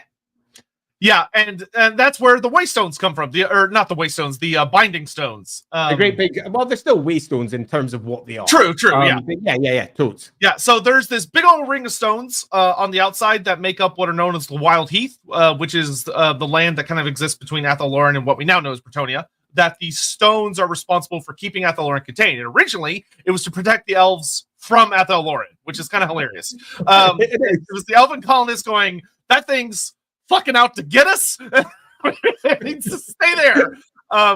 And the elves, to their credit, did a really good job with it. They are masters at designing that kind of thing and keeping the magic of Athel Loren from expanding outwards. Though what they didn't know, which is really cool at this point, is that Athel Loren had already, in a way, infected the entire planet, where the world roots. So this is to answer a super chat someone did earlier, where the world roots popped up all over the world. There is not a single continent that does not have world roots that have punched through it, and they used to be everywhere. Now there's significantly less. But wherever these world roots would punch up, the spirits of Athel Loren. So this is a thing in 8th edition that I don't particularly like, but I'm going to describe it, and Andy will probably add some stuff that will explain some things about the good and the bad and what he thinks about it. Which is that the 8th edition claims that outside of Athel Loren, there are no forest spirits. They don't exist. All forest spirits come from Athel Loren. And that what happened was that in ancient times, the world roots would grow and entangle themselves into the forest elsewhere in the world and basically kind of infect it in a way. And the forest spirits would travel through the world roots to these new forests, and they would just decide to live there. And that one of the lines that it said, which is actually kind of haunting and sad, and I like it as a line, but there are just some elements that I have issues with, which is that the forest spirits went to all the different forests in the world and tried to wake up the trees, only to learn that all the trees had no thought, had no voice, and would never awaken, no matter how hard they tried. So the forest spirits of Athel Loren were truly alone. And that they would travel other places. So it would explain, Athel Loren doesn't have any forest spirits. They're just forest spirits that traveled from Athel Loren and decided they liked Athel Loren so much that they took up residence, that being our Durthu. And the same thing for all the forests in the world, which is deeply contradicted by everything that came before 8th edition and does kind of cause some issues. Yeah, and it also sort of almost half contradicts some of the other existing lore and other army lists. So broadly, I think the easiest answer here is that Athel Loren is proper ancient. And if we're looking for a birth point for the great spirits, then it's very easy to say they are seeded here. And then the world roots spread out. And then they pop up in a variety of different places around the world. And as the roots recede in some places, they have left populations of spirits around the world that will allow everything to exist as it currently does. So you can kind of marry the two without too much difficulty. We, for example, know that over in the good old High Elf realms, we've got Avalorn, and Avalorn in its first edition was basically Athel Loren Mark II. It's basically exactly the same thing. And to try and suggest that Athel Loren was unique is pushing it a bit, given that there are multiple places where the writers, when they've described their areas, have gone, no, this is the same. So, yeah, there's, I'd say, some massaging that's needed here. And I also broadly agree that trying to pretend that there is now only spirits of the wood and similar in Athel Loren is just ignoring the wider world of Warhammer, where there are spirits freaking everywhere. right down to just fire spites running around the fire college, where there's literal spirits. They are spirits of fire, and these are spites that also exist in a variety of different ways down in Athel Loren. Athel Loren is not the sole place of spirits in the Warhammer world. Now, you could argue that it is definitely a starting point, and indeed, you could argue a pretty conclusive build for that if you wish to do so, because everything starts somewhere in Warhammer, and generally the answer for where does it start is the old ones. So I think clearly seeding it here, having the roots spill out, and then having them pop up all over the place like little flowers, and then as the wars become, many of those recede, that makes sense. And it kind of makes the whole thing go. Yeah, I'm totally cool with the idea that it's like, oh, when the world roots initially contacted a forest, they wake it up. Especially because one of the things that is kind of extra like about it was that you could argue that, oh, well, the book's not saying there's no spirits, it's just that the trees are awake. Like the trees themselves, not even like that they're dry. It's a tree men, which a lot of people think are actually trees, and they're not. They're actual spirits that just kind of like their war aspect just looks kind of like a tree. But like the trees of Athel Loren, like the actual woods themselves are alive and thinking, and like they can move and do all sorts of weird tree way. In a really weird tree way. So, kind of like think about how like if you watch the Two Towers, the extended edition, there's the whole part where the forest starts moving around and it goes after and it like shows up behind the Uruk-hai and they all run in and get massacred. That's kind of what Athel Loren's like. But even if you go with that explanation, that still conflicts with a lot of information about how there are many types of trees in the Warhammer world that come alive. The 8th edition Big Red Book has a terrain table where you would roll for mysterious terrain, and one of the options you could get is a blood forest. And a blood forest is literally a forest that if somebody casts magic, it wakes up because it was asleep and just starts massacring everybody inside of it, and then it moves 6 inches. So it's like, okay, so 8th edition itself is like, no, there's more. So that part of the book, I'm like, I take that with a grain of salt and massage it because it doesn't really match with everything else. Yeah, I agree completely. I don't disagree completely. I strongly reinforce that completely because the Warhammer world has been written as a far more magically aware place than some books would suggest. But it is worth noting, just to finish off with our bound stones that the elves put in place. These exist right through to the modern day, and right up to the modern day, the Athel Loren is fighting against these wards as they attempt to push out. And sometimes when we're in high summer, they break free and the trees themselves come spilling out. We're not talking about dryads or tree men. It's the trees as they spill out, and the elves will come swooping in and start reinforcing the spells that they've got in place to try and push it back, because they're quite convinced that if Athel Loren spreads out too far, it will thin it, for want of a better description. And as it thins, it will become less powerful, or if you want, healthy. They don't think that Athel Loren can easily move beyond its boundaries as it currently exists. As I say, they like to trim their bonsai, and they keep their bonsai very firmly in one shape because that allows the balance of the weave to stay in place. They do not want to see it be disturbed by the weave being spread and potentially weakened through that spreading, particularly when, as we'll discuss as we go through some of the kingdoms, different parts of Athel Loren are already deeply in danger. Yeah, and there's also this element that Athel Loren as an organism does not think overall. Like Andy talked about earlier, it's more like an animal where it just kind of does. It does what its natural inclinations are, which are to spread, proliferate. But the elves are very clever and political entities that realize that if the Athel Loren were allowed to expand as it wished, it would invite conflict, where the Bretonnians would defend themselves and would be trying to burn the forest down and chop it down, and the Lady of the Lake would probably take action against it. The dwarfs would, like defend their mountain holes. And the dwarves have a very unfortunate history with Athel Loren as well. But it would invite challenge. And the elves know that would be bad because it would. You would literally have all these different factions being drawn to it either out of self-defense or because they're going up against a perceived worthy opponent in some other faction's cases. So the forest has to be contained for its own safety, even though the forest itself doesn't necessarily recognize that. So it keeps pushing against it. And not only does the forest not recognize it, many of the spirits that inhabit the forest don't recognize it. They think they are being constrained by the elves. They are being controlled by the elves. And the answer to that is They are. Indeed, in many respects, what used to be the balancing point, what used to be the tenders would be being, say, originally the Zotes or the spirits that came up, the tree men and the dryads, but many of them are no longer doing that job. The wood elves have, in many cases, just replaced them, and they are now doing that job instead. And that leaves many of the spirits deeply, deeply upset. Parts of Athel Loren are at constant war, where the spirits are at war with the elves that reside within an entire kingdom is literally just a prison. Yeah, totally. For the very worst and the wildest of spirits. So again, it's worth reiterating, Athel Loren is not a safe wood elf kingdom where all the wood elves live in a happy, joy tree hugger land. They do not. Athel Loren is a place in a state of constant war. It's also worth noting that large parts of it are infiltrated by things that are not wood elves or spirits. There are war herds that move through Athel Loren, and yes, they sometimes get massacred, and yes, sometimes they don't, particularly given that one of the kingdoms, as we'll go on to, has, let's just call it large, what came from God-eating problems. And I do mean large.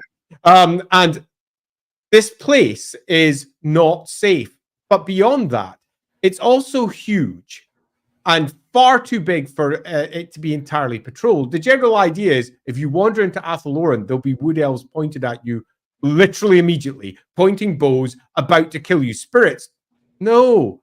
Often, and I do mean often, the tales of Athel Loren are people wandering in, passing through, and coming out the other side, because there are many safe routes. There are many places you can go into and never meet a soul, never even meet a spirit. It is enormous. It is enormously dangerous, but it is not this great monolithic place that cannot be approached. It is a place that many expeditions have gone into and several have come out of. It's not as powerful as it once used to be when the elves first arrived. When they first arrived, it was scary as fuck. And there was more spirits in that place than you can shake a stick at. But as the wood elves themselves eventually found out, many of those spirits were dying, they were getting weaker, and they themselves tried to protect the place. It's a huge place and a place that is just rampant with potential adventure. Yeah, and the other thing is that at the Loren itself, like the overall forest, is that it is used to having a lot of blooded life of squirrels and stags, and boars and beasts. And if someone passes through the forest and doesn't really make a lot of fuss, like they're not chopping down trees and stuff, it just identifies them as like another creature, and they just wander through without an issue. Though, like Andy said earlier, time and space do not work the same in Athel Loren, because you could walk into the forest and pop out, like you could cross hundreds of miles in an hour, or you could spend 1,000 years in there and you're in the same goddamn glade that you started off in. Absolutely. The glades themselves move, the trees shift. Nothing is certain unless you know how it all works. Now, if you're a wood elf that has lived there for your entire existence, you know the safe paths. There are paths through Athel Loren that are safe. Some of them are fixed in particular places, and in many respects, you can almost see why the wood elves wouldn't like the trees to expand outwards, because that changes the nature of where the various, let's call them factions of trees, reside. Their entire paths will split, change, shape, and reshape into something that the wood elves will no longer understand. It's not entirely an altruistic, we'll save the world thing. It's an altruistic, we're saving ourselves thing. Because without control, this place will go wild, properly wild, because it already kind of is. So whilst there are many safe paths, and many a knight, a questing knight, has passed through one of the safe paths, if you go through one of the core open paths that go from glade to glade, you are probably, assuming you don't piss anyone off, and assuming the wood elves don't kill you, going to be safe. You can pass through these areas, but many of the spirits are not necessarily going to be kind. Some might seduce you, some might try to kill you, others might just be curious and come up to you and try to figure out what you are. Some will appear like animals, some will appear like the elements themselves, whether it's rock or air or water. Each of them will have their own individual ways of interacting you. I think the other thing I'll say on Athel Loren before we get caught up with the other bits is it's also not just inconsistent with time and not necessarily as dangerous as people say, but also much more dangerous. It's also a place where The seasons themselves are not fixed, and the very nature of night and day is not fixed. You can walk for days in twilight. You can walk for days in night. And that's because certain parts of the forest are stuck in particular seasons, in particular time periods, meaning that going through Athel Loren is almost always weird. But there is this consistent, if you want to know what to expect, most of the time it's twilight, in that the canopy comes over and everyone can sort of see. But you don't see the stars above. You don't see the sun and you don't see the moon because the canopy completely covers it. When you're going through Athel Loren, you don't know what time it is. Everything ceases to make any great deal of sense until you hit one of the open glades. And when you hit the open glade, you can look up and it might be night, it might be day. You can't be certain what you'll get. And you might arrive in one and see that winter is raging up above when you've just been passing through a sunlit land just yesterday. It's a very odd, magical place. Yeah. The last example I'll give on that before I probably won't touch on that point again is that the most extreme example I've seen, which is a fantastic story, is about a Bretonnian knight who literally runs into himself. And it's not a fake version. It's not a spirit. Yeah. It's actually him. So he's a questing knight and he runs into the Grail Knight version of himself. Because the Grail Knight version of himself is trying to stop a particular event from happening in the past. And the Wood Elves tell him that if he travels the forest, theoretically, he could make it to a certain point in time to stop something bad from happening in the past. So he's just constantly running around the forest trying to prevent a certain event from happening. And that's his entire story. And like the opening of the story is that he shows up at the beginning of the story, the Grail Knight version from the future, shows up to stop a bad event and he's too late. It's already happened. He goes, damn it. And then he rides off again. And you're like, what the fuck by the end of the book? It's really fun. But yeah, it's a weird place. Okay, we're going to get caught up on Super Chat stuff. Then we're going to start talking about kingdoms. Do you think some plan from Athel Loren could be used to make an elf pyre better as opposed to magic mumbo jumbo? Do you mean like empire? Like empire? He means like elf empire? That seems to be the case. Yeah, Hammond, I'm not sure what you're asking on that one. If you're still there, Hammond, just write it down. I'm watching the comments just in case you drop it in again. Yeah. Do you think the forest spirits would prefer the elves use non-organic materials to build such a stone and brick? What elves don't build? Silly. What elves? They tree sing. They gently massage and convince the trees to grow in particular ways that allow them to use them as buildings. But all of their structures are living, or they're like natural cave systems and things like they do carve like the mountains. Like if you go to the Pine Crags, there are certain rock formations and stuff that they'll carve and do things with. But like the elves do not destroy or heavily alter using tools like living things, because that would very much cause a defense response, which would probably kill them. Yeah, so just to give a little bit of background there, Durthu originally taught what is now called the High Elves, I suppose, but they were just elves. Durthu, way back in the day over in Avalorn, before the Cataclysm, taught them tree singing to show the inhabitants of Avalorn, including the Everqueen, how to bring the life that they were surrounded by into order with their life, so that the lives could coexist and commingle without damaging either side. In fact, not just not damaging, but actually reinforcing each side. A little bit like our own bodies are covered with various mites and creatures and tiny little things that are entirely responsible for our bodies working at all. So the elves were seen as these tiny little things that are working within the great entity that was the forest, reshaping it and purging it of anything that might damage the forest, while they themselves lived within it. And that included the stone, that included the earth, all of which could be shifted and shaped using magic. Durthu then obviously does all of the things that Durthu does.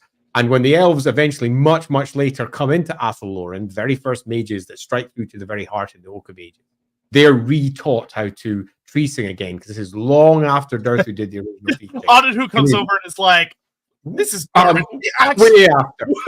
And the elves, having been given sanctuary inside Athel Loren by the spirits, because the Great War of the Beard was raging outside, and the dwarves were not friendly to the forest, and the forest was not friendly to the dwarves at all. The elves were brought in, they were given sanctuary, and they were taught to exist and coexist with the forest at this point. And that was all from the spirits of the forest that taught them, with Durthu being the primary proponent of making the elves be a part of their new existence. So, yeah, that's a good way of bringing it all into place. One of the lores of magic that we've lost in Warhammer is the lore of Athel Loren, which used to be its own standalone lore in the 6th edition book, but in 8th edition, they were just like, the elves just know all the Wood Elves just know all 8 lores, and they know high and dark magic, because woohoo! Which was cool. Elves! And then they gave them a single tree singing spell as an item. So they still had the lore of Athel Loren, but only as the one spell. One of the things that I hope we get in the roleplay game, when they there's been like some pretty reliable things that they want to go into Athel Loren at some point with the big book.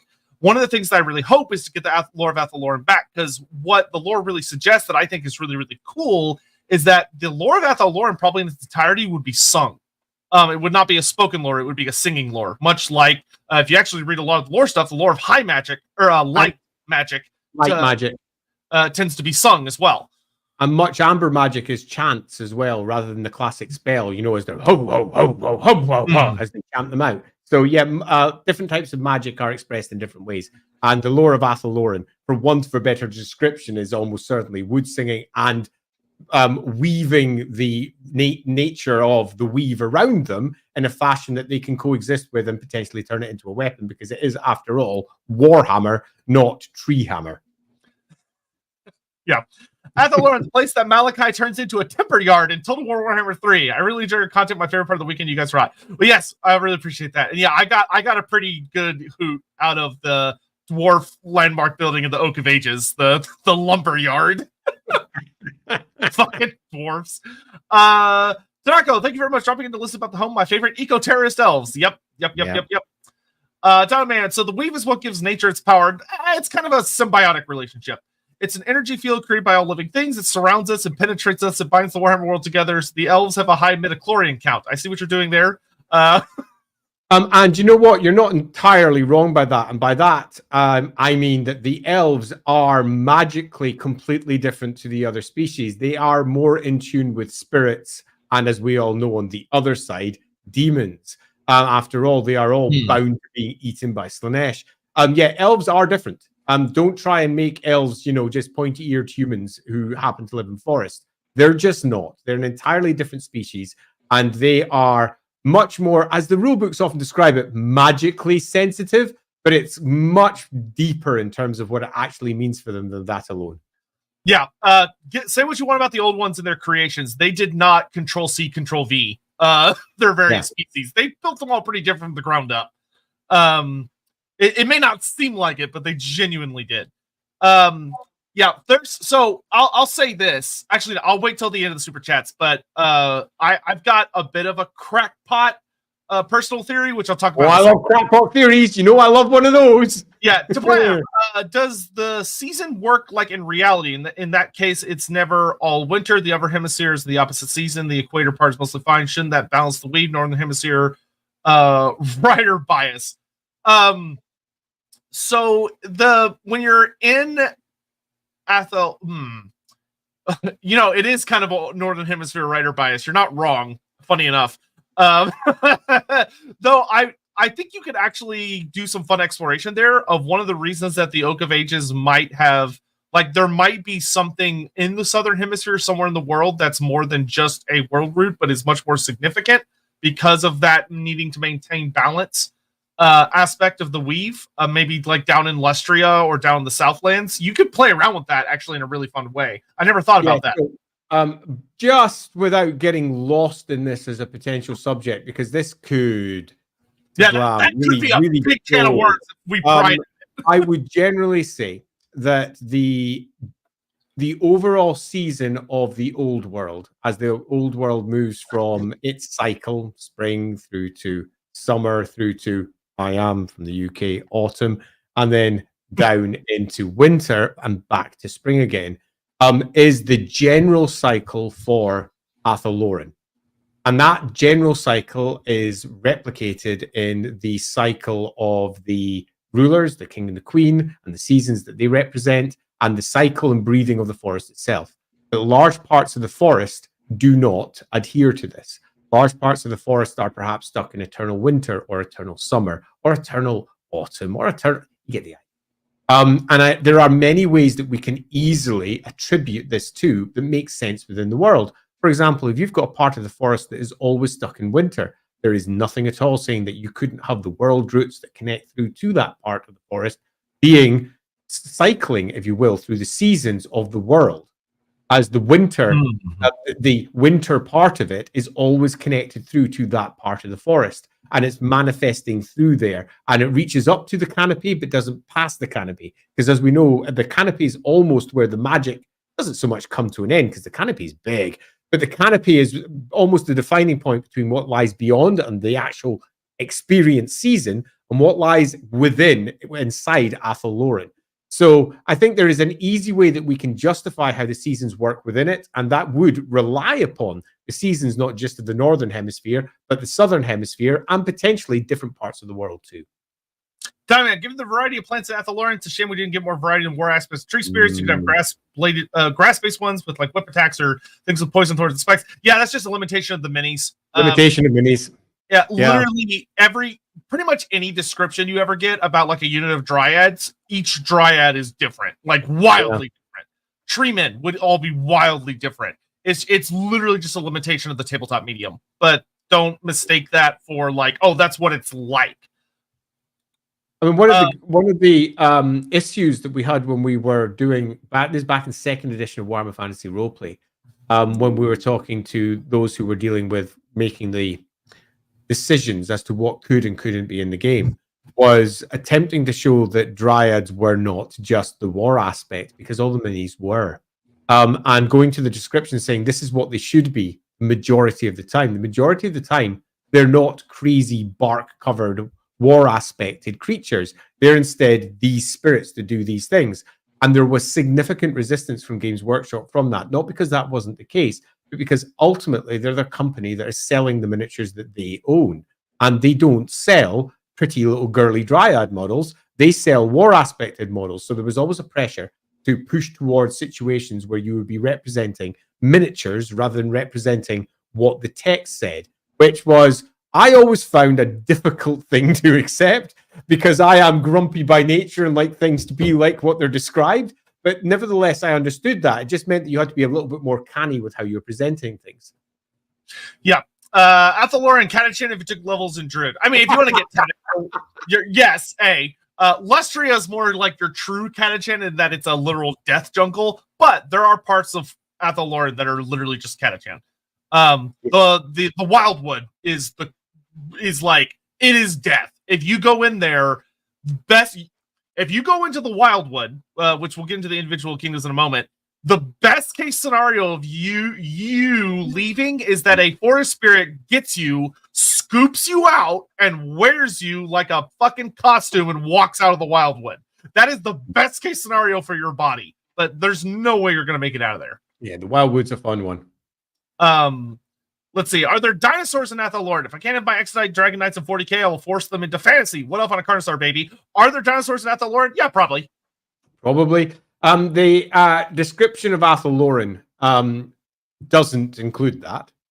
But it doesn't include a lot of things that would almost certainly be in Athel Loren. Yeah, I would say this would be a case of like GW wouldn't want to conflate their army ranges. So if someone wanted to bring that up, GW would say, no, don't do that, because that's a lizardman. That's exactly what would happen. Because you don't want to mix your Wood Elf army with your Lizardman army. So thus, if you were building it yourself for your own games at home, I don't think there would be any problems with you doing so. But you would get some purists out there who go, what the frick are you doing? Where did they come from? That's Lizardman stuff. That should be in the Southlands or over in Lustria or something. Not forgetting often that it's a big world with lots of different types of creatures all over the place. Yeah, remember what we said, though. Yes, but. Yeah, remember what we said, that parts of Athel Loren are stuck in time. Like you would find a glade that is stuck 10,000 years ago. Like that would be a very realistic thing to run into. Nils, are there elemental spirits in Athel Loren related to the elemental spirits in Araby, like Jins? There would be, yes, but they would probably express differently because spirits often express based on their environment. So desert spirits are going to appear very different from what you would expect from forest spirits. Yeah, if you take a look at the crazy ship that they made for Dreadfleet, it actually had a mixture of almost traditional style elemental forces. And those elemental forces absolutely are present within Athel Loren. But Athel Loren has a distinct and almost discrete flavor, where the vast majority of its spirits are nature related. And nature related generally doesn't mean an element of pure fire, for example, unless you happen to have a volcano and the spirit that lived within it. And there's not very many volcanoes Yeah. right, sitting in the heart of Athel Loren. So you tend to find that the tone of the spirits there would be quite different to the tone of, say, the Djinn or anything similar that you might get elsewhere. But pretty much all parts of the Warhammer world, no matter where you go these days, has got some form of existing local spirit. Whether these spirits are ones that have been manipulated and used by gods or sorcerers or whatever else, they are pretty much there. Yep. Do you have any idea how places with different seasons, just where the seasons interact with the weave?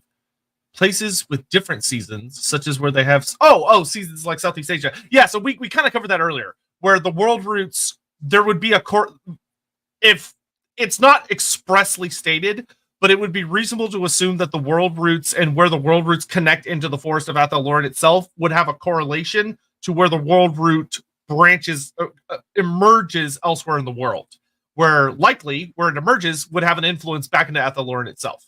Absolutely. If you take a look at the world route map, which was shown earlier in the stream, do not think of that as a fine example of what the world routes look like, and think of it instead as a snapshot in time. It's what the world routes look like when they're out there in one way, but they're shifting, they're moving, they're connecting into different places. There are rituals that the elves do to try and shift them and make them regrow in different directions, as well as they sing them down into different parts of the world. So moving through the world routes and where the world routes connect to is not consistent. And in turn, I think that that's not just because it's weird and magic, man. It's because there is legitimate things that the world routes are doing. They are connecting Athel Loren through to other parts of the world for reasons. And one of those reasons, an easy one, would be to help the weave incorporate the different seasons from different parts of the world and bring them back to and allow them to be embraced by Athel Loren. Yeah, there's some miserable bastard that's gone into Athel Loren and he walks into like the typhoon season part of Athel Loren and just gets drenched. Bart, can Orion travel to each hideout of the forest? Does he have to pass everywhere? Is considered a special one for the forest? No. Even Orion is a guest in a sense. Like even Ariel, the Queen of the Wood, there are parts of Athel Loren that resist her, that fight against her. Which we'll talk about in a little bit. But yeah, no, they are the king and queen, the gods of the elves, and much of the forest respects them, but they are still, as far as the overall organism of Athel Loren is concerned, they're still microorganisms. Yeah. Like it doesn't, they're too insignificant a lot of the time. Think about like how actually, I don't know if that's a great example, but like there are things in your body that are very important to your overall system, but to you as an entity, don't like, you never think about it and you don't really care about it. And it has a place and it needs to do its job. Even Orion and Ariel fall under that. I agree completely. In fact, using the body as an analogy is a great way to try and imagine it. Athel Loren is you.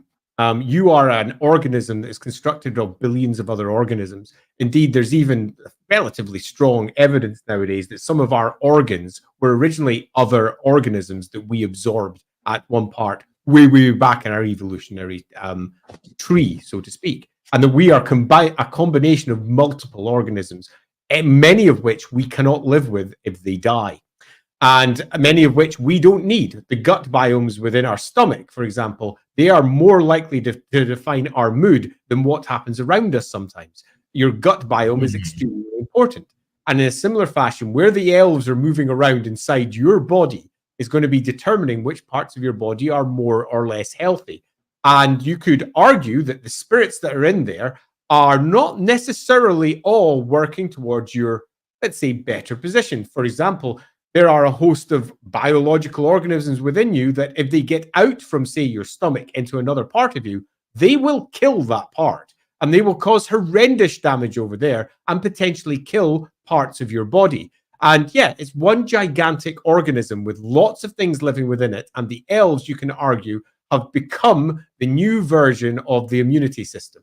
And it's a new version because there's an older immunity system in there already that is wilder and much more prone to just killing anything that comes close to it, where the elves are a little bit more precise in what they attack. Yeah. Cyber UK, well, thank you very much. First of all, thank you so much. First time I've caught you guys live. I always watch your videos after. Just want to mention you guys are awesome. Such a great team. Been watching Sotek since he started. Wow. That's a long time. But follow you both now. Best team on YouTube. Man, Sotek. I've been on here longer than I care to think about. For Sigmar, how has the extreme environment affected the Azrai morality / worldview, and are they still very prideful as most elves are? Would a wood elf meeting a high elf / dark elf be a major culture shock? Okay, so fun fact is that if you take quite literally any elf from a major place and stick them in a room with another elf from a major place, there will be culture shock. It doesn't even have to be like a different species of elf. Like if you take a high elf from Ulthuan and slap him in a room from a quote sea elf from Marienburg, which is just a high elf. There would be a huge culture shock. Just like if you take a Loren elf and stick him in a room with an Athel Loren elf, there's going to be huge culture shock, even though they're technically the same kind. And all elves think they're the best elves. Like that's just elves. Yeah, agreed. I mean, generally speaking, most elves think they've got it right, regardless of what their individual views are. And the army lists sometimes actually reinforce this by saying that elves uniquely of all the species of the Warhammer world are immune to mutation, which is going to be super fun when we move to our topic next week, because Dekala is an elf who is mutated. Elves are immune to mutation. They cannot mutate, but they are still influenced by chaos. And when they're influenced by chaos, it tends to be mental mutation. It tends to be their minds move in different directions to what they should do. And they give the general idea that each of the different types of elf have all been mutated by chaos into different directions. And typically pride is one of the core components of that. And with the wood elves in particular, they are horrendously isolationist. In general, they do not like other people at all, including other elves.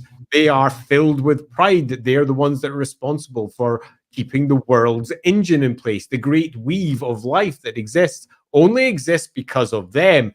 Lizard men are nothing in comparison to the wood elves. Dark elves are just stupid. And high elves, what the fuck are they even doing anyway? They are very much of the opinion that they're better than anyone else, including their peers. And there's a significant amount of antipathy just between wood elves. Some wood elves just wander out to the forest and never want to meet anyone else ever again, because fuck them all.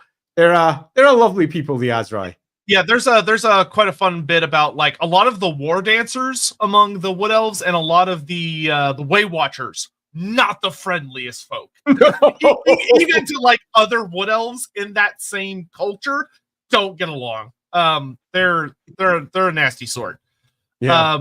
What happened to the Zotes? Did the elves kill them? No, they're still around. There's just very few of them. Isolationist. They're much like the elves themselves. It seems that Athel Loren, by its very nature, breeds a certain desire for isolationism and separating yourself from everyone else. The spirits prefer this.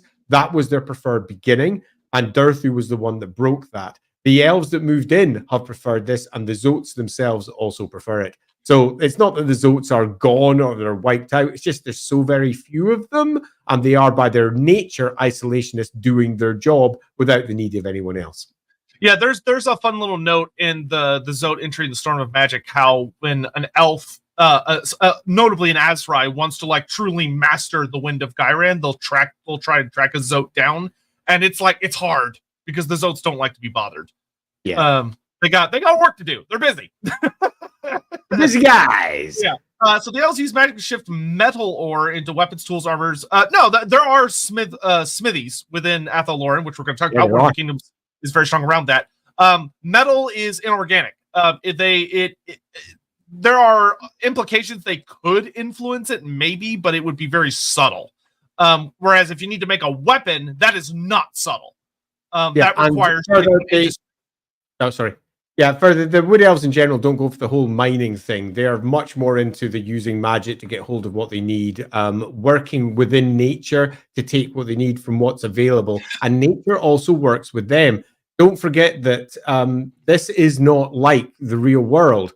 If they are in great need of a particular thing, there is ways to get that thing that involves speaking to the local spirits, working with the trees, bringing it up to the surface in a way that a human or a dwarf never could. They don't take the direct route. Let's go down with a big hole, open up everything that's down below, and take everything out of the earth and, in classic terrible language, rape the earth. That is not the wood elf way, or indeed the elf way of doing it. Even the dark elves, to a degree, have got better methods of doing these things. For all they do, absolutely take everything from around them. They can be bothered. And have massive minds. But the wood elves, they don't really need the whole mining thing, but they are nevertheless, they are in command of a great deal of smithing and metal work. Indeed, metal work from the elves, and particularly the wood elves, are some of the finest that the world has to offer, and they are universally known for it. So yeah, definitely out there. Yeah, and it would be so think like elves do use industry in a sense. Like the wood elves do use industry. They're smiths, but the way they receive all of their materials is going to be very, very different than what you would expect from a mundane race. We had a discussion about this actually when we were writing Warhammer Fantasy Roleplay 4th edition, because I removed miner as an option, for example, from wood elves. And there was a discussion directly with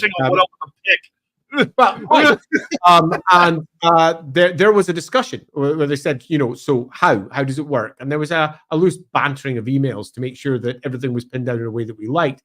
And the opinion at that point was, I will make spell singers later, the various spell singers that you've got with your high weavers, your dark weavers, and all the rest of them, for the wood elves, that will effectively open up a host of other careers that allow you to be an artisan, allow you to be a crafter, but also allow the wood elves to have their own unique version of doing all of this stuff that doesn't require them to use the miner career, because they don't have miners.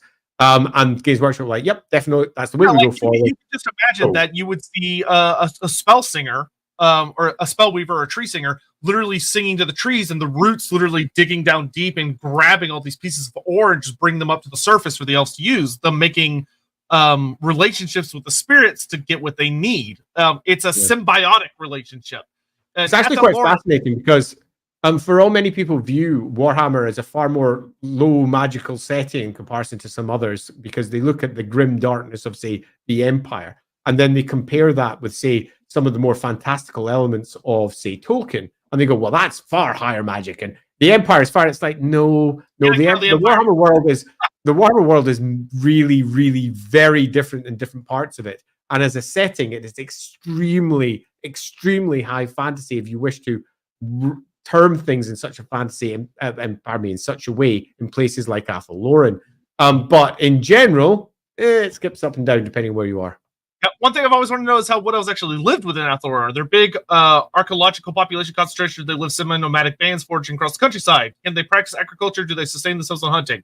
So the first part, both. It depends on the kingdom. There are some kingdoms that have like genuine cities. There are some that are just fully nomadic.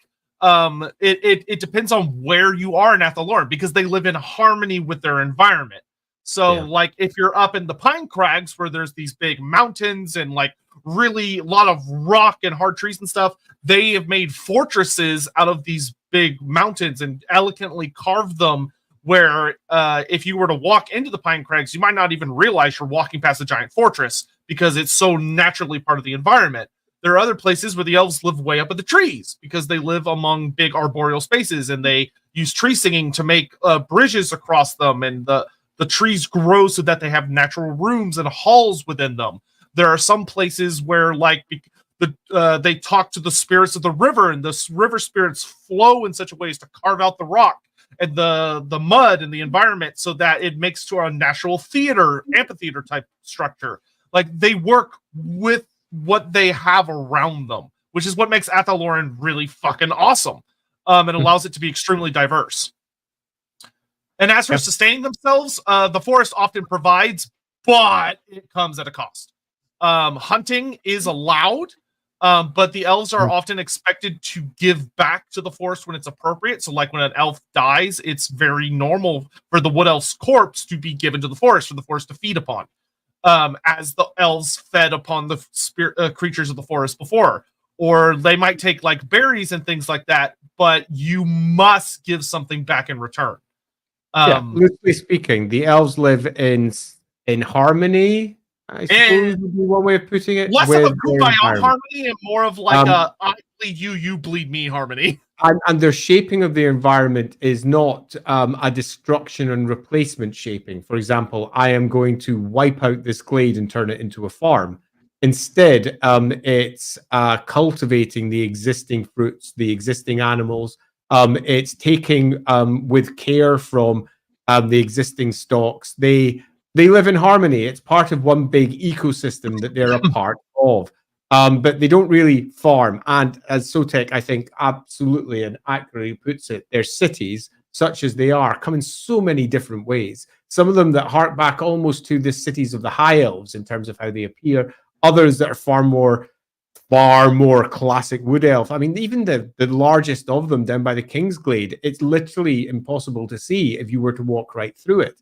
All the oaks around you, you can't see it because it's so well integrated into not just up, but down, because it goes down into the roots, and the roots themselves part and move and create large spaces underneath the ground. There's this general belief amongst many that wood elves go up. It's not the case. Wood elves go up, down, left, right. They're everywhere. They're underground, they're overground, they're wombling free. They're everywhere. How do you like Vermintide 2's view of Athel Loren? I mean, Vermintide's been pretty accurate in a lot of the ways it portrays a lot of things. Athel Loren barely gets any time in Vermintide, unfortunately, because we're much further up. But there are a few scenes you can get with Carillion, like when you go into like I can't remember if it's Warhammer Vermintide 1 or 2, but when you're in the Wizard's Tower, there's a particular enchantment that he casts that like casts you to where like some memory of yours, and Carillion sends her to Athel Loren. And it's a really, really cool scene. But because I think they go to like Athel Tamara. No, it's not Athel Tamara. There is a forest they go to, but it's not Athel Loren. But yeah, I think it's pretty good. Generally, the Vermintide team tries really hard, and it shows. I love Vermintide's team. I've spoken to them quite a few times when I was running things over at Fantasy Roleplay, because we did our starter set in Ubersreich, which is obviously where Vermintide was set. So we were constantly passing things between us as to what we would like to see. And originally, when I was sorting out the pitches for the Enemy Within versions we were doing, 3 of their characters were going to be popping up in various parts of the Enemy Within as well. We're going to be seeing, well, obviously Carillion. In fact, we're going to be seeing several of them. And that was going to be a super fun part of that, but that obviously didn't happen because I moved on. But yeah, fun. I love them. Necromancer Cobalt, you say there are more spirits than you can shake a stick at. I'm pretty sure the spirits are the ones shaking sticks at you. Yeah, you're not wrong.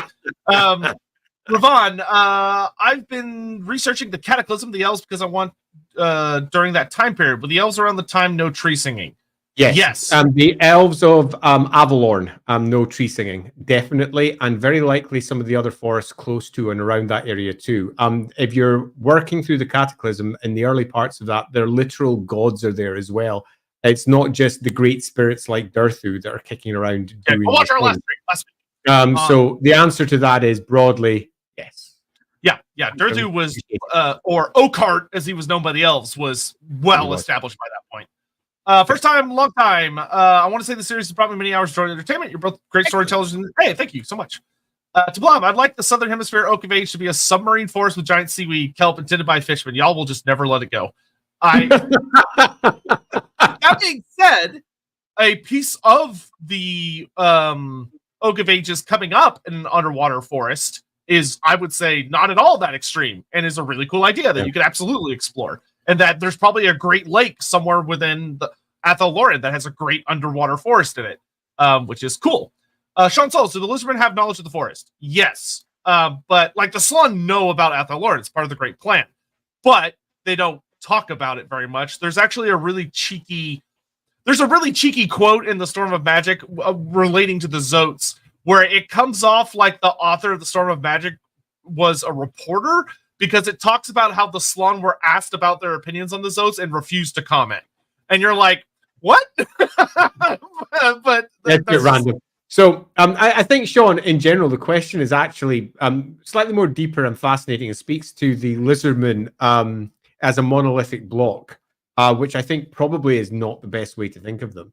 The Slann as a whole are living in an almost entirely different realm of existence to the rest of us. Are they aware of a big magical forest on the other side of the world? Yeah, it's just part of the world that they themselves are aware of as they're working their way from place to place. But do the Lizardmen know? No. Oh yeah, no. Which is worth making clear, because it's sometimes very easy to go, does such and such know about this? And then you realize you're actually only speaking about maybe 5, 6, 10, 15 characters in the world.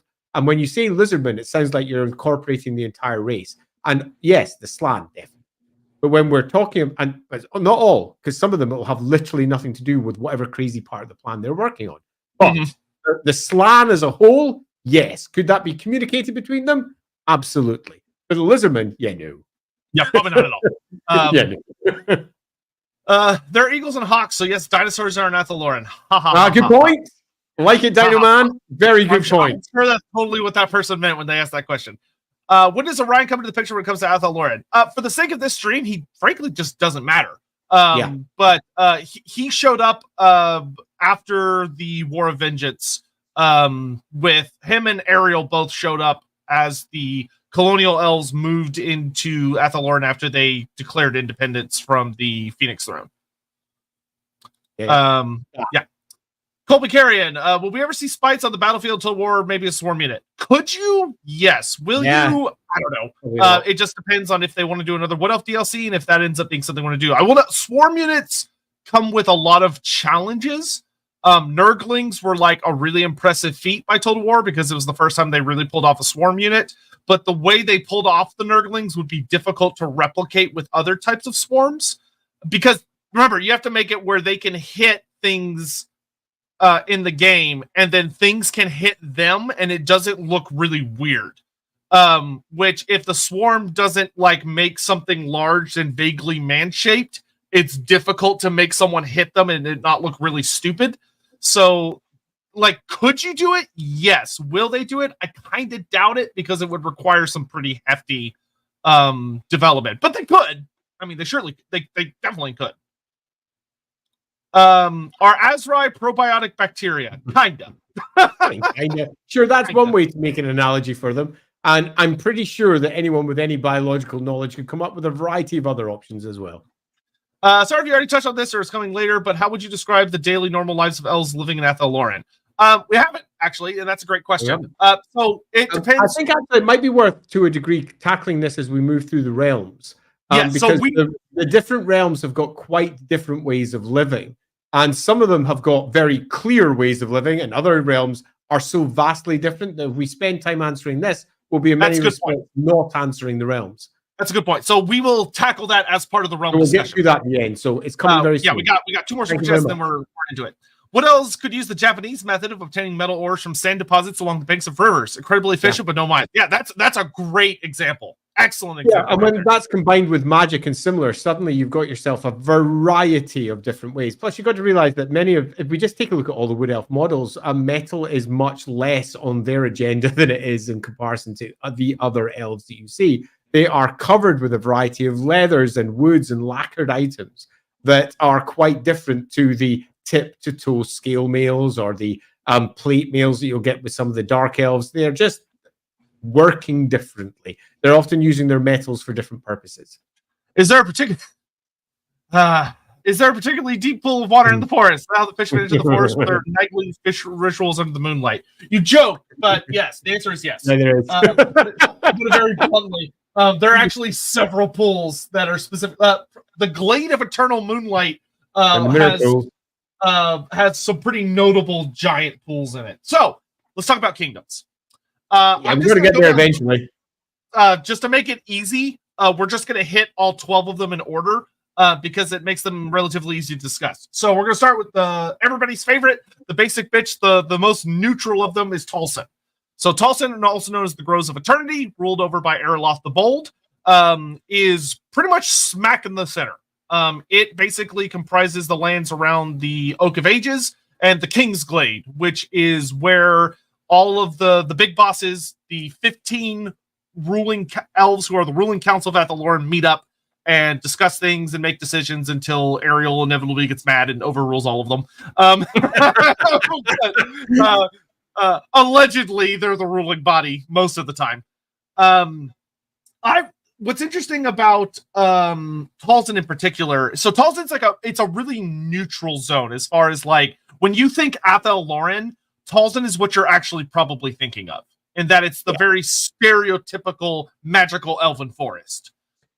Yeah, Talsin is the heart of the Wood Elf Kingdom, and it is. If you want to get a quick comparison and go, well, what does this mean? Think of it like the Reichland of the Empire. It is the beating heart of the rest of the Wood Elf realms. It is arguably the most powerful. Certainly got the most power held within it. It is the central connecting point for most of the world routes. It is a place where the local spirits are working in harmony with the Wood Elves rather than there being constant tension.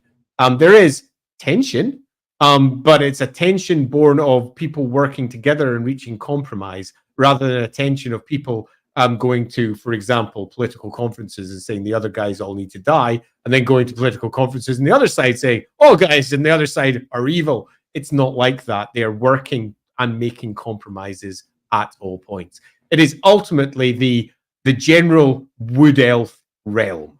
And it's the best way of thinking of this is if you want to have a stereotype for the Wood Elves, this is where you come from. And this is where you really get an idea of the strongest back of the military as well, in some regard. Yeah, and it's a very key balance between the spirits and the elves. Where here the spirits are relatively amicable because they genuinely try really hard to be amicable with the elves. And those are kind of the really, really important aspects of Talsin. Like, because a lot of it has to do with just dealing with one of my favorite quotes actually about Talsin, to put it into perspective how fucking nasty dryads are and that elves are not safe from them. There's a quote about Talsin that says that the dryads are not particularly friendly towards the elves, but they refrain from stealing elven children like they do in the other 11 kingdoms. Which is, I think, worth noting because the elves themselves steal children from the surrounding realms. And that's a part of Bretonnian lore too. So do be aware that there is a cycle here that is replicated on multiple fronts. But yes, elven children are stolen by dryads. It is not a fun place to live. Yeah, no. You always have to be on guard. You always have to be on guard. Next, we get into one of the really fun realms, which is Aeronaut, the Summer Strand. So Athel Loren, you can vaguely split up the 12 kingdoms in that there are 4 of them that are dedicated one to each season. There are 2 of them that are denoted to time, being specific times of day. And then there's kind of like a handful of others that have to do with more like terrain types or specific concepts. So this is the first one that's dedicated to a season, being the Summer Lands. And this land is simultaneously, you would think, you're like, oh, summer, okay, that's nice. And you're like, yeah, it's got great parties, banquets, they live in plenty. It's also, in many ways, one of the most terrifying fucking places in Athel Loren. Because this is a land of deception, despite the summerness. It is a land where they invite guests.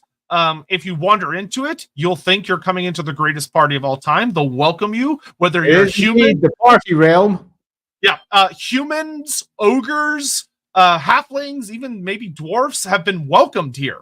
And they're brought to banquets, and they eat, and they're treated as honored guests. Very respectful, and they're allowed to feast to their heart's content. But it's a trap. Because the Summerland has a terrible secret. It's not really a secret, but it has a terrible secret at all. Yeah, it has a terrible flaw, which there is a particular location called the Vaults of Winter. Yeah. And the Vaults of Winter are one of 2 places in Athel Loren that are horrifically dangerous, because the Vaults of Winter are it's a big cave that goes into this set of mountains that it's not explicitly clear how exactly this works, but it essentially seems to connect into the realm of chaos. Nah, I wouldn't say that. It definitely doesn't say the realm of chaos. It connects directly to a civilization, or something that was built by a civilization that is older than the elves and arguably the forest. I'll rephrase of that. It has a bad habit of pouring out demons of Slaanesh. Indeed. And I don't think it even says they're a demon of Slaanesh. They are. It's a demon of Slaanesh? Yeah, well, so okay, what I'm gonna add here. This is one of those circumstances where I think the writer, if they were not talking about the battle game, it would be a very unique, bizarre type of creatures that come out of it. But because they're working within the restrictions of the battle game, they need to identify the creatures that are coming out, and so they make them demons of Slaanesh. Because this is the land ruled over by Amadri Ironbark, and his whole thing is he gets killed by a bunch of demons of Slaanesh that come out of the Vaults of Winter. Yeah. So I thought that was come the end times though. No. Because Ironbark he's Ironbark. There you go. I didn't even recall that. So I find this one really funny because I actually hate this description. And I'll tell you why. It tells you fuck all about Aranok. All it tells you is about a big party with people that get invited to party and then sacrificed by the dryads down to this ancient cave to keep this ancient evil at bay, which I still don't think necessarily is Slaanesh. It tells you nothing about the kingdom, other than, interestingly, the folks from it are like normal elves. And by that I mean, they are not isolationist in general, not just because of this great ritual they do, but they are willing to work with and accept other species in the things that they do, which means that if you're sitting there out there going, well, you know what I really could do with as a player in my game, and Azrai, coming from Aranok is a perfect example of someone that would work well with almost any party. The Summer Strand offers PCs basically for your games out there. It is, I think, an area that is vastly underserved in the lore as it stands, and one that is just waiting to be written in a far deeper and more interesting way, because this is the doorway into Athel Loren. This is a clear route in from the outside, and if you're looking to write something for it, this is where you could start and get a really good story that makes sense for moving into the area. So there are two really interesting things about Aranok itself. So just ignoring the Vaults of Winter, which I'll talk about just a smidge about in a moment, which is that Aranok, from the description of it, of like, oh, it's very friendly to outsiders, like they're very friendly elves, like not even from a duplicitous standpoint, they're genuinely very friendly. And the spirits there are in constant bounty. Like the spirits there are vibrant at all times. Because they're in glorious summer. And the thing that's interesting is that from the description of it, you would think it would be one of the outer kingdoms in the sense that it would be on like the edge with Bretonnia, but it's not. It's actually on the edge of the Grey Mountains. So it's the northeasternmost kingdom, which opens up a lot of really interesting thoughts about like the kinds of people that tend to wind up there, being people that are either crossing over the mountains or they go into Athel Loren. The forest itself leads them there to buy. There's also a path through there. If you don't know, there's a pass that goes from Blood Pass over in Visenland all the way across the north there and through directly into Paravon. So there's an actual road that's a trade road that goes through there and sadly goes right beside blood-stoked Vampire Central over in Visenland, which not necessarily great, but yeah, there's definitely a route that you could get in there, so that's kind of cool. Yeah, the funny thing is that in the modern lore, the Vaults of Winter, if you were playing a Wolfert campaign, are actually currently, so pre-end times, not as big of an issue because they're currently sealed. Because the Lord of Aranok is a guy by the name of Amadri Ironbark, who used to be Amadri Dawnspear, who was this cool elf, but when a bunch of demons came cavorting out of the Vaults of Winter, which once again, like Andy said, we don't know who built the Vaults of Winter. It was not built by like demons or chaos worshippers. It's an ancient civilization that's unnamed, that's in the mountains. So it's like, it's part of the Grey Mountains, but right on that border of Athel Loren. So it's also kind of part of Athel Loren. But some ancient civilization built down there, and whatever they did, there's like a rift into the realm of chaos or something that opened up. Who knows? Something happened.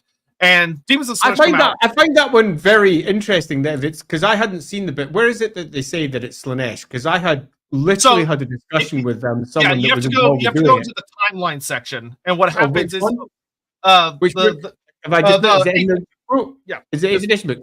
I missed that entirely. That's really annoying. It's just it's one of the timeline seconds because it talks about how a Madri becomes a treekin because he's not an elf, he's a treekin. Yeah. He gets ripped apart by Slanesh demons and tortured. He dies, takes over a dead tree as a treekin, and he climbs the mountains, and he causes an avalanche which crushes all the demons and seals the Vault of Winter, which stays sealed until the end times when Be'lakor blows the entrance up. Opening up. That I remembered. Yeah. So interesting.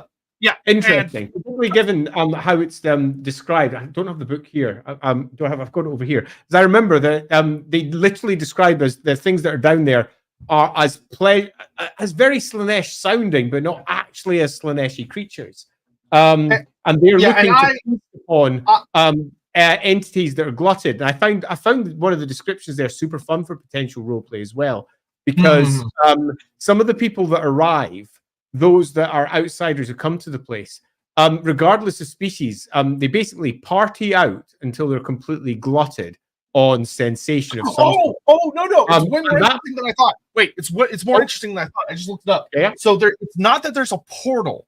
So what it specifically says is, it's on page 28, but it says horror from the vaults. I'm gonna get the winds of magic blow particularly strong through the vaults of winter, rousing to life demons that have been frozen in its enchanted caves. So there's an army.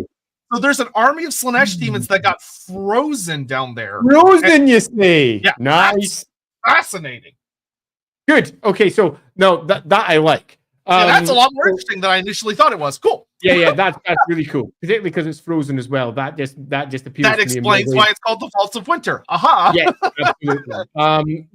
Much prefer that. But yeah, the little detail I was going to say that there are outsiders who have bided their time partying out for centuries in this particular part of Athel Loren, which means that there are humans, there are potentially dwarves, there's potentially a bunch of folk who have been living hand in hand with the Wood Elves for not decades, centuries, until eventually reaches the point where they become so saturated they can then be offered as a sacrifice by the Dryads down to that particular nasty place to the south of Aranok. And that is, in terms of an interesting location, just fascinating, because you can have all sorts of people from all sorts of times all meeting in this location. It just sounds super fun. Well, and what I really like about that is that implies that it's almost like there is a winter god or something that keeps winter from the eternal summer of Aranok that has to be sated to be kept down there. And it's such a genuine winter spirit that even demons just get frozen solid getting anywhere near it. Yeah, it could definitely be that. Yeah. I already have in my head a different tale, but that'll do.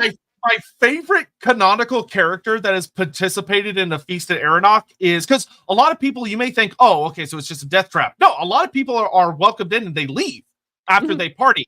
My favorite being the ogre tyrant Rockjaw, who him and his tribe come over the Grey Mountains into Aranok, and they get invited to a feast and they have a great time. They eat, and then they all kind of drowse off because Dream Wine is an export of Aranok, which Dream Wine is intense shit. And he kind of just wakes up and finds like a big Skaven army, and him and his ogres just obliterate the Skaven. And the elves come to him and are like, hey, here's all the money we agreed to give you for wiping out the Skaven army, which he remembers none of this discussion. And Rockjaw's, you'd think an ogre would be like, oh, this is great. I got to eat. I got paid. I got to fight. He looks at it and takes it and he goes, we are never going into that forest ever again. We are leaving. We are never coming back to this place, which is just super funny. The whole idea of this realm is so contrary to how the Azrai are described in almost every other place that it is exceedingly noteworthy, because they make for great potential characters to use and bridge into some of the other factions throughout the old world. So I think there is a massive potential for what is effectively the Summerlands of the Wood Elves for just being a useful way to bridge into Athel Loren if you are running any games out there. Yep. Next we have, and also, its ruling council member, its ruling leader is a tree kid, which is fucking fascinating. Agreed. But we don't have time to really dive into that. Arguelin, the Moon Spring Glades. So now you may hear Moonspring go, oh, it's the Night Realm. No. This is the Water Realm. It is a realm dominated by naiads and water spirits. Love it. It's also a very magical realm. Magic is redolent here, which makes sense because Gyran is drawn to bodies of water very often. It's now my favorite note about this is apparently the elves of Arguelin are insufferable. Everybody, they're not jerks. They're know-it-alls is kind of the way it implies because they keep the history of Athel Loren. They're big on keeping written records, recording history, knowing a lot of things. And apparently everyone else, they're so arrogant that other elves of Athel Loren do not like talking to them. Yeah, I think this whole aspect is really quite fascinating because the Wood Elves, particularly as you move through the 4th edition into the 6th edition, they change from the elves that they were originally, and they move from using records and recording everything and using books or any equivalent, and they instead move to the skalds and spoken word and the dance of the war dances. And the war dancers in particular, and the Loic himself, the god of the war dancers and the god of trickery also, is the great repository of knowledge for the Wood Elves because their dances speak truth. And their dances speak truth to all of the elves. So they record their stories through movement and through dance and through song, where the good old Argulian elves, they are scholars. We're going to write it down. They are scholars. They're almost certainly tied to Hoeth. It's never mentioned explicitly that I'm aware of, but they're almost certainly tied to Hoeth, which in and of itself is a very Kadai version of it, as in the heavenly host of elven gods, which means that they are in their nature far closer to high elves in terms of where they sit with how they handle knowledge, how they use knowledge. And this is effectively their equivalent of the Great White Tower of Safri, but interestingly, not necessarily tied through to the greatest mages in all the realms, because they're not here necessarily using the weave in the same way that everyone else is, because they're true. So it is described as the realm very magic. Yeah, totally magic. And I think that speaks to the type of elves that they are. Again, as is often the case with the newest update, because they have so little space to tell the stories that they're telling, all we really get is one single stereotype. This is a people that work like this. So instead, everybody hates them because they are the proudest of wood elves, which I think is hilarious and also a bit silly, but also really good to as a starting point for characterizing. So there are two notes about them that are really interesting, which is that because of the way they apparently talk, they're considered very insufferable by other Azrai, but the Naiads like them, though there is a hilarious note that the Naiads are apparently very infamous for being unchoosy in the company they keep, which is, to me, feels like propaganda. But the thing I find interesting that tells a different story is that the Great Eagles love them, because they're the only of the Azrai who truly remember how to speak the ancient language of the Eagles fluently, whereas the rest of the Azrai have forgotten. I love that. I particularly love it as well because there's a whole bunch of side stories about the High Elves and their ability to communicate with the Griffins, with the Great Eagles, and everything else, because they've held on to that knowledge very clearly. And here we have ourselves an example of the differences between the Azrai and the Azur, where the elves from Ulthuan have retained the knowledge to speak and communicate with all of the great beasts, where the Wood Elves don't. And that's fascinating because you would expect the Wood Elves to be the ones to be able to do that, because that's the standard stereotype. The standard stereotype is, oh, they're more at one with nature, ain't they? That means they're the ones that can speak to the animals, right? Well, no, because it requires a certain level of study and intellect and knowledge that the Wood Elves have lost to time in general, except for some of them, obviously, that we have here. Where the High Elves, it's a part of their standard extended lore. So we get some very clear differences that are not standard for classic fantasy tropes. In the classic fantasy trope, all of our Wood Elves would be chatting away like mad with their spiritual animals that they're riding. But we get the opposite here, where the vast majority of them are working with them and perhaps using spells to kind of communicate and at least get things across, but they're not speaking with them, where the High Elves are. And these particular Wood Elves are. And I think that's really nice. And it's a detail. I remember the first time I read it, I was like, that's brave. It's an actual brave piece of writing because they're going against the standard stereotypes. I think the fascinating thing for me is that between the fact that they keep a written history, they seem to build actual structures, because there's this mention of the Waterfall Palace which is the court of the Naiads, where they treat with the Naiads, and they built this building that has these waterfalls that whisper to those that are nearby. And that they have this big relationship with the Naiads, but not the Dryads and the other forest spirits. They do not have that same relationship with the forest spirits that they do with the water spirits. And they have held on to ancient languages. To me, it really smacks of that these are elves that have held very strongly onto actual elven traditions. So not like high elven per se, but elven tradition. Totally. And that makes the other Azrae not like them as much, because they haven't properly integrated from what a lot of the Azrae. So it makes sense why they wouldn't be liked, which is really interesting. And I think from the perspective of those who are writing this place and trying to add extra detail, you've got a very, very clean direction. For all we didn't get an awful lot of detail written inside the book, it's very obvious that what we have here is a bastion of elven community, as in old school elves. So the elves that migrated into this area, the Kith bands and whatever, are elves who have very much held on to many of their older traditions that they had from when they came from Ulthuan, where the elves around them have not held on to those. And because they've not held on to those and they've integrated with the forest more deeply, they look at them and they're like, yeah, no, you're doing it wrong. And they are sitting separate going, yeah, no, you've lost what it is to be an elf. You're doing it wrong. We are better than you. And you immediately get the reasons for why there is a social conflict between the pair of them, because there is very real conflicts in core beliefs as to how they express themselves. And I think that a lot is hinted at with those couple of paragraphs, while simultaneously, I really wish we got much more. So I think there is a lot that could be run with there. And again, they make potentially a very good route for those of you out there who are thinking, how can I use Athel Loren at all in any game? Aren't they all isolationist weirdos who would never touch anyone? No, we've got ones here who would almost certainly work with, under the correct circumstances. They are wood elves after all. But under the correct circumstances, they'll be working with the Azure. They will see lots of potential similarities between their way of life and the old way of life. In fact, I would argue they're probably almost indistinguishable from many that come from Avalorn, because the Avalorn effectively are the wood elves of Ulthuan. Interestingly, it's like, I think that these are elves that Azrae that like would not be unusual to come across in like a city like Marienburg. And you'd be like, oh, this guy's like a really weird like high elf. It's like, oh no, he's actually from Athel Loren. He's just weird. Next up we have Modron, the Night Glens. So this is the Night Realm. Now what's interesting is that it's said that it wasn't always like it is now, where it used to be a realm of starlight, but now it is only a realm of darkness, where the only source of light are the spirits that live in it. Being these little spites and other creatures that give off light.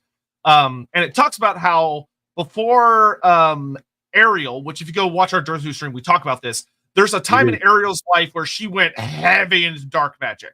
Really heavy into dark magic. She went a little too far, one might say. And Ariel eventually brought herself back into balance, though it cost Audinhu his life, which was a pretty nasty cost. The Night Glens represent that part of Athel Loren's history, where as darkness in a very like metaphysical sense kind of started taking over Athel Loren, the Night Glens lost its starlight and it never got it back. So it's instead of being a realm of night in the sense of like genuine night, so like you're outside in a field and there's stars and all that and the moons and all that, instead it has become a realm of gloom, is a better way to put it. Yeah, let's be blunt. It's a realm of Dar. Dar has settled into the place. So Dar is the dark magic of Warhammer, the black magic of Warhammer, the combination of all the winds into something that is particularly quite corrosive and destructive. But because the very nature of the forest itself is stronger than the magic that permeated through it, it's instead been influenced rather than directly corrupted by it. But interestingly, the elves here are different to the elves elsewhere, because the elves here are deep into the darker side of the good old elven pantheon. They're far more interested in the Canes and the Erthkails and Mathlands et al. Than they are with the far more, let's say, in-betweeny gods or the Kadai gods. So again, we've got ourselves a perfect realm here if you're looking to bridge into different civilizations around the Warhammer world, because there are many elves here who would not just be sympathetic with, they would have very many similarities with dark elves. They've got a similar pantheon that lies at the center of what they consider to be a good way of living. They've got a way of thinking that is far more dark elf than it is wood elf, than it is arguably, definitely, than it is high elf. So we've got ourselves another bridge into the outside world. So again, chipping away at the Azrai don't make good PCs for your games, player characters, they absolutely can. And they absolutely can work with other types of elves. This is where you could build yourself a group of Azrai and Dark Elves, and it would work well, very well, because they're worshipping the same gods. They just have different cultural sensitivities and sensibilities. And these different cultures will lie at the conflicts that your group would have, and that would be super fun to play through. So this is where Wood Elves work well with Dark Elves, unlike the last lot where the Wood Elves work well with High Elves, or the ones before where the Wood Elves work well with anyone. So there's lots of routes into Athel Loren. And again, we know what the stereotype is of the Azrai. The Azrai themselves they are all of that. They are the worst. They are xenophobic and isolationist and alienist. They do not like others. But there are lots of individuals who stand quite contrary to that. Yep. And it's also, Modern is where you're going to find your dark magic users, like your masters of dark magic from the Azrai perspective. And that comes hand in hand with Hecate worship and all the rest, which, although if you go over to the Dark Elf farm, you'll see, if you go over to Hecate, it'll say there's only really one shrine to Hecate. It's in Grond or whatever. Yeah. The truth is that if you're going to find shrines to Hecate here as well, and they're going to manifest in far more wood elven ways than you would, for example, find over in Sacrifice Center that is Nagaroth. Yeah, and what's actually really interesting is despite it actually, Modra in this sense makes a really good defensive kingdom as well for Athel Loren, because it's one of the outer kingdoms that borders Bretonnia. Because if you go in there, you cannot fucking see. There is no light other than the spikes. Like, there's no stars, there's no moons, there's no any of that. Which terrifying honestly, place to visit. Yeah, terrifying. But also terrifying. Exactly with the spirits living there. Oh, I think how many of them will be. It's easy to say corrupted by Dar because that's generally the language they use. But we're looking at the more dark aspect of the influenced by Dar. They are gonna be some pretty bleak, grim individuals. It's gonna be capricious and malicious. Yeah. Though, I'll say, I think there's an interesting story that could be told for Modron about how Morsalib's light does not reach this land, which could tell for an interesting story about how chaos could actually struggle to influence in some ways. Yeah, and I think that's one of the best things to think about when you're looking at trying to adapt these things to games or stories. Every time that you get yourself a new rule, the rule here of this place is that the astronomical, what lies beyond, does not influence what's down below. Suddenly, many things become weaker, and Morrslieb is one of those things. The influence of Morrslieb is really unknown here, meaning that the study of dark magic will both be more difficult because you won't be able to draw upon the definite Morrslieb's light brings Dar you can use in a variety of ways, but it'll also be safer because it's much easier to modulate. It won't be influenced by external forces to the same degree. And that's cool because it gives you a place where you can study dark magic in the Wood Elf realms in a place that's potentially much safer than almost anywhere else, arguably in the Warhammer world, which is super cool. Yep. Next, we have Kavalrak, the Skymark Reaches, which is actually really interesting. It'll cover up because it's not actually a forest. It's plains. So it does have, it is part of Athel Loren. It is part of quote unquote the forest. But once again, like we talked about earlier, where not all of Athel Loren is like traditional trees. This is a place where other forms of plant life excel. And these are the horse lands, where all of the horse riders, the great and mighty horse riders of Athel Loren come from. And it's a land of adrenaline and speed and brash action. These are the guys that like to sign up for the Wild Hunt instantly whenever it comes cavorting through. And they go to war a lot. They have to deal with a lot of Bretonnians because for invaders of Athel Loren, it is the safest kingdom to attack because it doesn't have all the angry trees everywhere. It has its own forms of defenses, but it's a really interesting realm because it really spits in the face of what you would expect when you think Athel Loren, and that it's these weaving plains of grass, which is really fascinating. And so it's not tree free. Let's be it's not clear as you can be. It's not entirely devoid, and they obviously have not just copses and small forests. All of that exists there. It is a place of glades and trees and open plains, and it does stand contrary to what most people expect for their elves. And again, to reinforce what Sotek there, this is the first part of Athel Loren that tends to receive conquest from Bretonnia every time, because it is obvious land that they can move into. And the elves of the local area kind of revel in that shit because they are exceedingly warlike in return, and indeed as likely to turn around and invade upon any sign of any army being in the local area as they are to try and just simply fight them. This is where we gain our warlike PCs. This is where we gain our generals and our soldiers and our ones that just like to kill things. They are horse masters pretty much to a man, and they are super cool because of that, because it provides a very different tale in terms of the background that you will get here in comparison to any other part of Athel Loren. We're not talking about the spooky trees and the spirits, although this place still has its trees and its spirits. It's just that's not the core components of their existence as it is everywhere else in Athel Loren. Yeah, it's it comes off much more of a land dominated by the beasts that wander the plains, as opposed to the more traditional forest spirits, which is just really fun.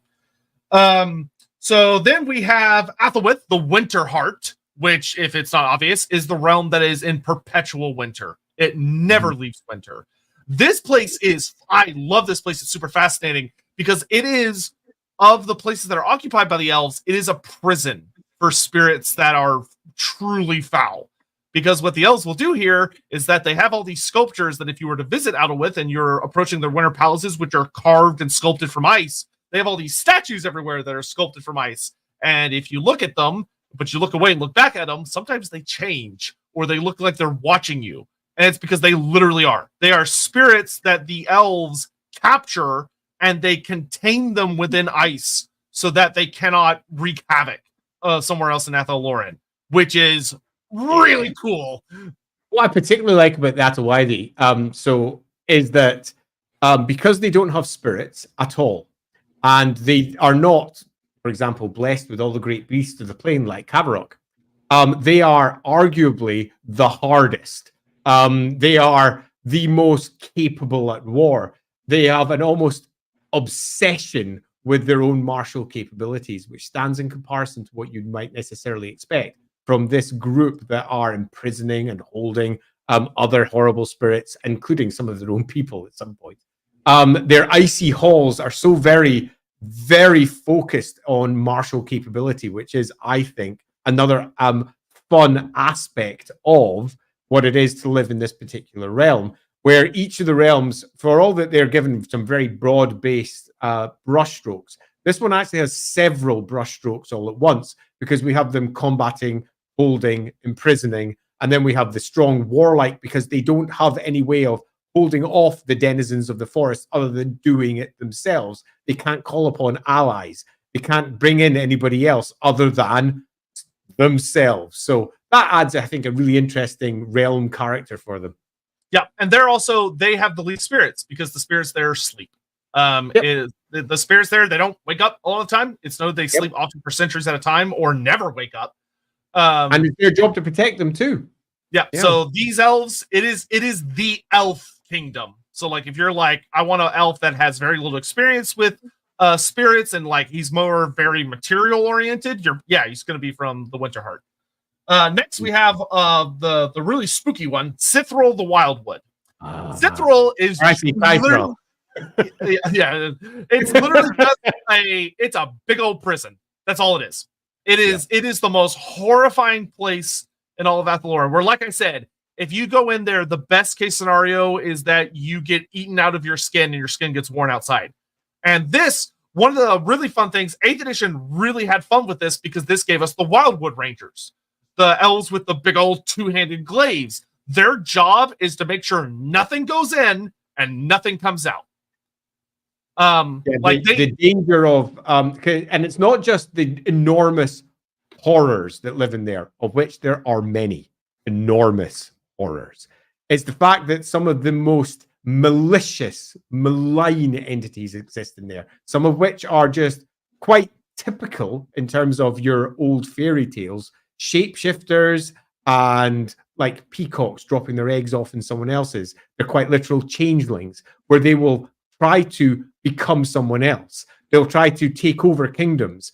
The elves here are pretty much protecting the rest of the world from absolute horror, because the spirits in here ain't happy.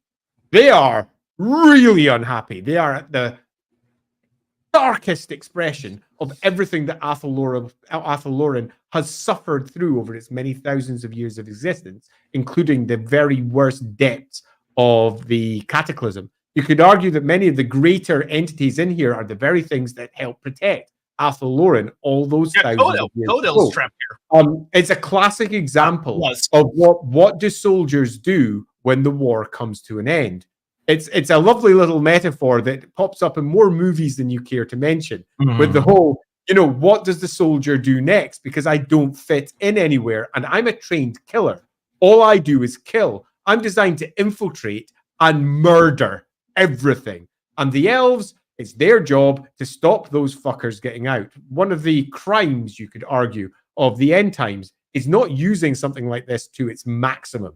Because this is somewhere where we should have had a triumphant release. The great unstoppering of the Wildwood and the horror that it would inflict upon what was appearing to be, up to that point, triumphant Chaos troops. And this should be the worst of the freaking worst. There's things trapped in here that have slain greater demons as if they were nothing.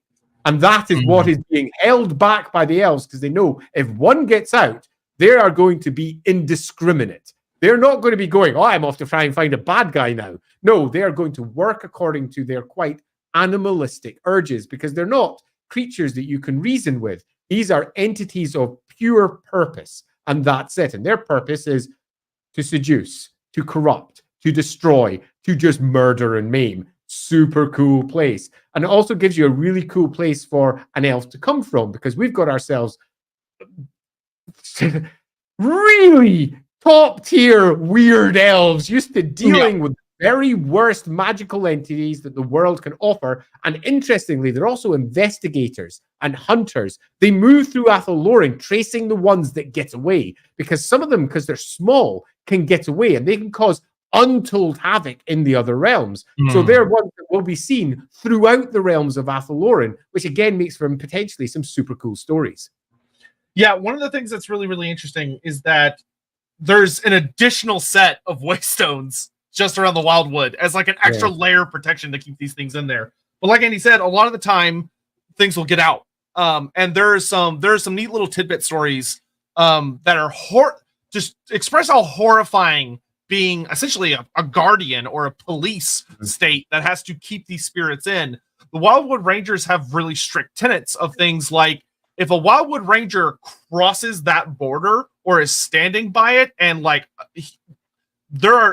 they have like a really strict buddy system, right? Where you travel in groups and you keep eyes on each other. If one of them gets isolated for too long and the other Wildwood Rangers find him, they will without question decapitate him, because they can't risk it.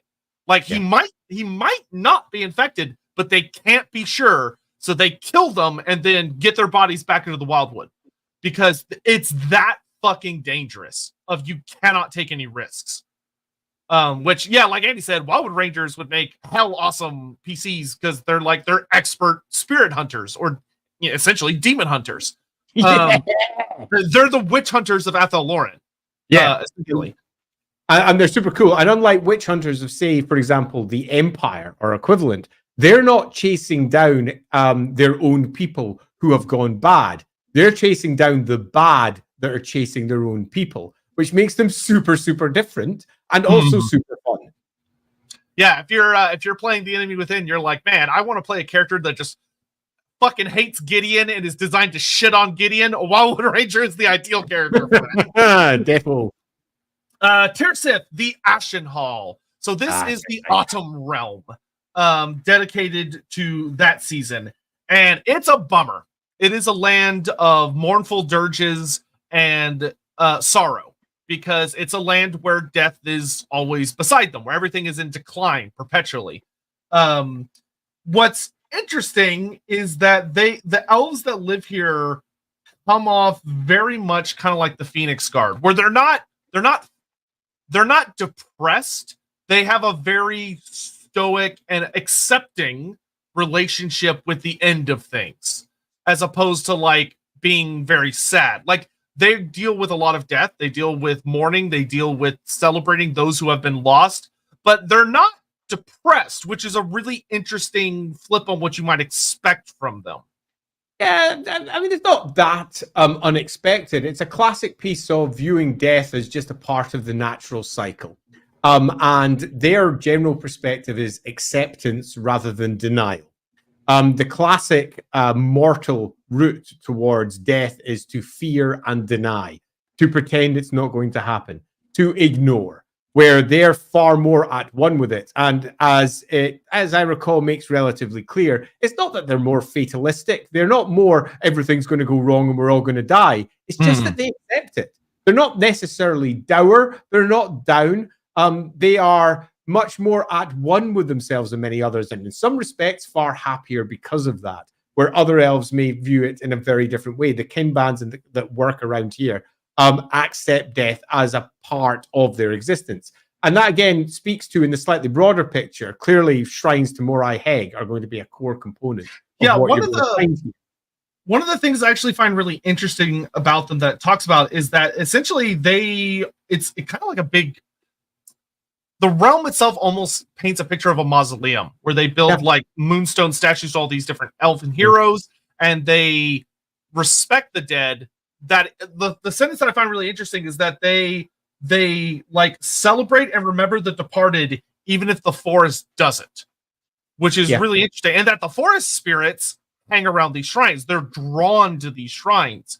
Of that, if you were ever in the Ashen Hall, it would kind of be like walking into a giant, not a graveyard, but like, it's interesting because when you're dealing with like the High Elves and the Dark Elves, they don't tend to have like big places dedicated to the dead that get talked about a lot. Whereas for the Wood Elves, it's an entire fucking kingdom. Yeah, it is. And I like this place. Again, it's painted a little bit single note for my preference, in that you like to feel that there's a bit more of a society going on here rather than just the worship of death being the core component of who they are. But it does sort of suggest there's a lot more going on there, particularly if you go back to earlier when you look at, say, the Ashen Glade in the previous editions. There's extra details that we can glean and pull upon and hopefully work in to build a better, slightly broader society here. I, however, really like this section. It gives us a different version of autumn, where you often use winter to be the point of death, the point of darkness, or some equivalent, where they're saying, no, the decline towards death is as much a part of it as the death itself. It's not just the death. This is very much the autumn, the fall, as we move towards it. And that's pretty cool. It's all in all a really interesting place, but do remember that these are wood elves. They're also dealing with their various incursions. They're also dealing with whatever else the elven spirits and all the rest that they're dealing with. So their society is much broader than just somber. There is much more going on there. Yeah. But it's interesting. It's like it's a place of memory, but in a very personal sense, as opposed to like a historical sense with the Night Glen elves, which is really interesting. Next up, we have Witdrioth, the Pine Crags. Or Wydrioth, as I prefer. Yeah. I love this place. The Sisters of Twilight are very heavily associated with this place because it is a veritable fortress. Basically, the entire kingdom.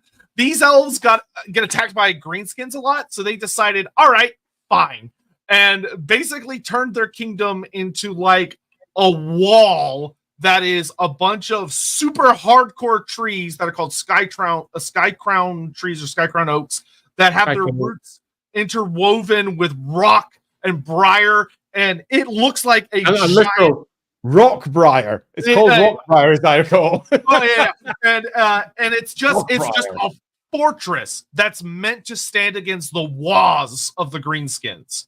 And the people that live there, a lot of hawk riders. It is the place of hawks, not the eagles. Interestingly, the hawks, which are not as intellectual as the great eagles. And these people love to fight. They fucking love it. Because I particularly like this region. I love this region, in fact, because there's both the story it's telling and the story that it's not telling, but is also telling. So there's more details here than you might initially expect. You've got the obvious. This is where we have our eternal war wood elves. This is where we've got ourselves our fast-striking, bloodthirsty, our 40K very Kane and Eldrazor focused elves. This is where we've got our fighters and our generals. This is also, however, where we've got our equivalent of engineers, our spell singers, who are wending these great routes together into the immense fortifications that extend for not just 5 or 6 or 20 miles, they extend for hundreds of miles along the edge of the Grey Mountains. And all of the various dwarves and orc and whatever else might be lying up there, incursions that make their way down there, are broadly speaking fucked. And that's great, because we get ourselves a people who are used to the warfare. The warfare happens, so don't think this is a place that, because it's so well defended, never gets attacked. It's actually the opposite. It's a place where orcs are frequently making forays into, that beastmen are making forays into, and they are not always held off. Try not to fall into the trap of reading a piece of background and going, well, that's entirely defensible. It'll never fall. Nonsense. Everything falls in Warhammer. These places are being infiltrated and broken into all the time.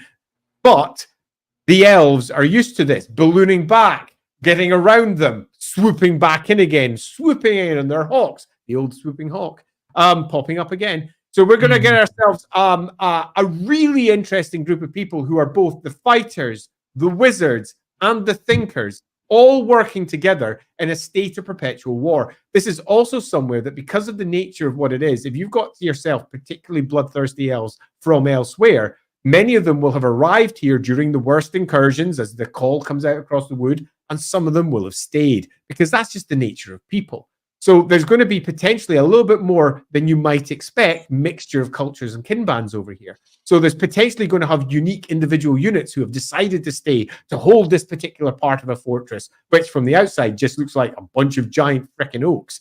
It's a super cool place. So yeah, I really like this one. Yeah, it's also another thing I really like is it's a land of mazes.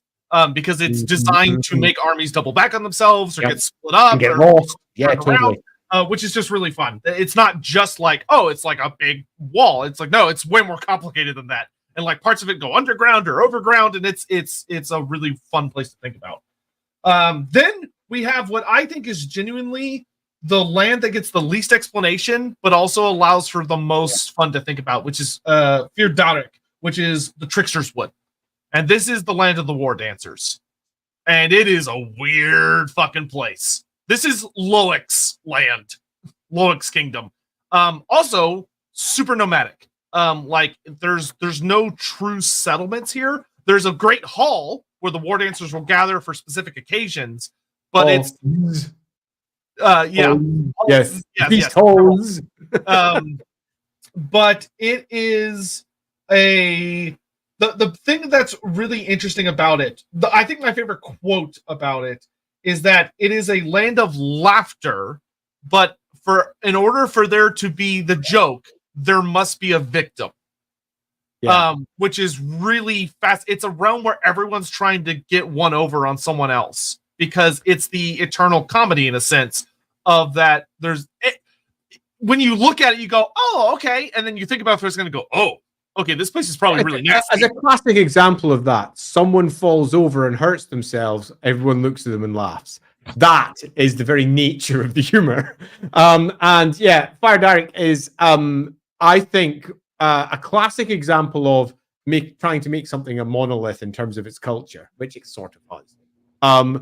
But is, I think, potentially an interesting place to draw characters from, although it really does suggest, yeah, most of them are going to be Loic aligned. Most of them are going to be sitting on the balance. So in many respects, a classic example of the war dance, not the war dance, pardon me, the wood elf. where it's not so much, there's not really a good or an evil, it's just nature and the balance of nature.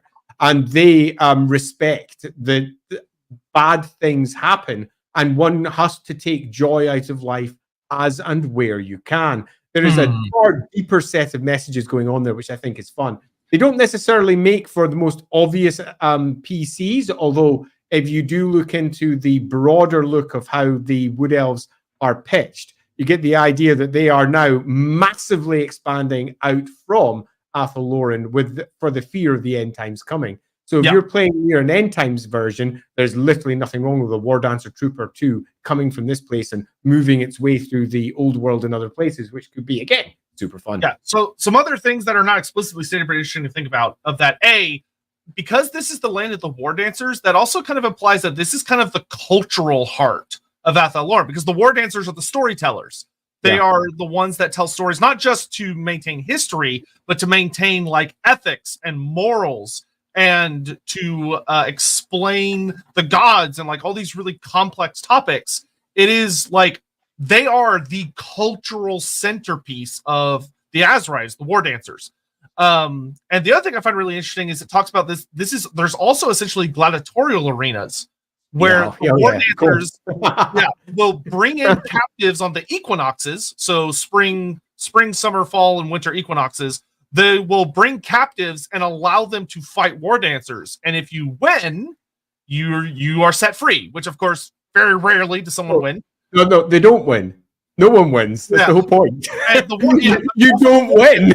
You get told you'll be set free, but what they're actually doing is they're trying to see exactly how many cuts that they can make on the various people they brought in before they die. And they consider it particularly upsetting that if they don't get at least 100 cuts in before they kill the poor sod that made the mistake of coming into War Dancer Central, they consider that to be pretty damn rubbish because, hey, that wasn't much sport, was it? It's horrific.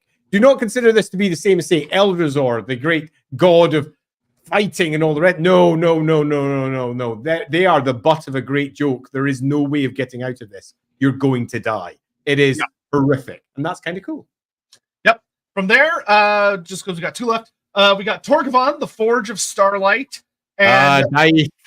Yes, this is the land of craftsmen, artisans, and smiths. And it's also where Vol's Anvil lies, because every elven kingdom has got to have a Vol's Anvil, or they're not real elven kingdoms. Everybody's got a Vol's Anvil. Now, this one is wild, because this one has actual Vol in it. He's there. He's the boss, Lord Daith, who, as we all know, is the literal incarnate avatar of Vol, the Smith God. Yep. Which is, he makes some pretty crazy shit. Yep.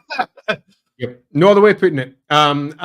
Daith is here. This is Vol. This is Vol's mortal incarnation in the mortal realms. This is quite literally yet another example of possibly Kurnus and Isha, if you believe that they are what they claim they are, although they are very different in terms of how they appear in comparison to some of the other avatars. But this is an avatar of the gods. And he has, in his time, done everything from forging a fragment of the Sword of Cain into an entirely new weapon, to quite literally leading an entire section, one of the 12 realms of the Wood Elves. He lives here, his forges are here, you've got all the copper colors that run along with that because of the great warmth and the heat that comes with it. It's very much an autumnal toned location. And this is where all the artisans are. This is where your artisan PC would probably come from if you were going for a standard stereotype. This is where you can literally have a character who has talked with a god. But do note that nobody really knows this. This is us talking about it in the outside of the world. This is a really dedicated world. He doesn't sit there and say, hey, I'm Vol, by the way. Well, I'm not literally, but I'm sort of am. And I'm blind just like Vol, and I'm doing stuff just... None of that is the case. They just know he is truly ancient. They know that he is probably older than the arrival of the elves in the kingdoms here. Probably. And that's it. He just acts as one of them, leading them, doing his bit. This isn't one of those ones where if you're building a character, you go, well, I've met the Vol avatar, and he and I are best friends, and I know all about it. Yeah, it's not like that. He's just an ancient elf, and unlike very much unlike what is the case with Orion and Ariel. There's no great respect that comes with that, or an expectation of being worshipped as an entity or rulership because of what he is. He rules because he is the best person to rule in this particular area, unlike the others who are ruling because they are kind of effigies of gods themselves. He is quite different in that regard, but super cool as a place. Yeah, it's funny. As far as the avatars go, he keeps everything kind of on the down low. Though at the same time, he doesn't if you pay attention to what he does. But the other thing that's really interesting about this realm that I really love is that the forest spirits here have such an interesting relationship because they find the warmth attractive. They find the fire, the warmth and the light it brings kind of addicting, though Vol is careful to keep them out of that they don't get burned. So there's this really interesting relationship between, because this is the one place in Athel Loren where there's true industry. There are, smiths and forges and all this stuff where they use fire and metal, but they're careful to not let the spirits get too curious about it, which is, I find kind of adorable. I think it's also quite likely you'd have fire spites and the rest here as well. Oh, yeah. Actual spirits of that type there too. It is, I think, a really nice realm because it's one where those of you who've read everything, you know that there's a great deal more going on here than you might first go, but it's also one that is much more both wood elven in terms of how they approach their industry, but also for those who expect the wood elves to all be their arrow flinging tree huggers, not necessarily the same type. They're a far more martially inclined group too. There's a lot there that's pretty cool. Yep. And then last and unfortunately least is Enmire, the Witherhold. And this realm, to be honest, is not controlled by the Wood Elves. This is the kingdom of the Beastmen, because Morgur laid his claim here, and to put it bluntly, when Morgur gets his hooks into something, he's the God Eater. If he gets you, it's game over. Like, the Witherhold is fascinating to me because it's from the Wood Elf perspective, it is a withered, poisoned, corrupted land that they are powerless to heal. Like, they're struggling just to keep it from spreading. And the Beastmen are the masters of this kingdom, not the elves. I wouldn't put it quite so strongly. I think that's almost hyperbole, because it's an easy angle to take. And the elves still rule here. The problem is that they don't rule all of it. Yeah, and the problem is that they are fighting a losing battle and they're beginning to lose traction. I wouldn't say that the Beastmen rule. They don't. The Beastmen rule parts of it. The Beastmen control parts, but at points, they'll lose control of those. They'll be driven back, and then they will push back as well. This is a place in conflict, and a conflict that the elves are beginning to lose. The Witherhold is not going to be held for probably that much longer because of the corruption that lies through to its heart. As I recall, its description makes it quite clear that it's going to require literal divine intervention to remove that corruption. And divine intervention, as we all know from the elven side, ain't happening anytime soon. It literally follows that up with, it needs divine intervention, but the gods of the elves are weak, or weakened. Yeah. And that doesn't really, bode well for it. Cut a long story short, this place is going to fall. And that is, in and of itself, a great story, because this is now a source of tragedy. If you want to have a very obvious tale of tragedy, your home's being destroyed by beastmen, the classic Empire story in many respects, this is where you have an obvious place to cite it. This is a place where the magic of Athel Loren is beginning to corrupt and fall apart. This is where the spirits are also beginning to corrupt. This is also a place where we could unleash some truly horrific spirits on both the beastmen and the wood elves. It's not just the beastmen that are the problem, it's the trees themselves that are dying. And because the trees are dying, their spirits are dying, and they're going wild because of this. So we have all sorts of cool stories that we could tell here. Yeah, one of the other armies coming in. Yeah, one of the really interesting things about Witherhold is that it very explicitly talks about that Morgur's corruption is not static; it's actively spreading, which is nightmarish. Because, like Andy said, one of the things the Wood Elves realize to their horror is that Morgur mutates things around him, which is obviously bad for people. Like, it's bad. But for spirits, it is so much worse.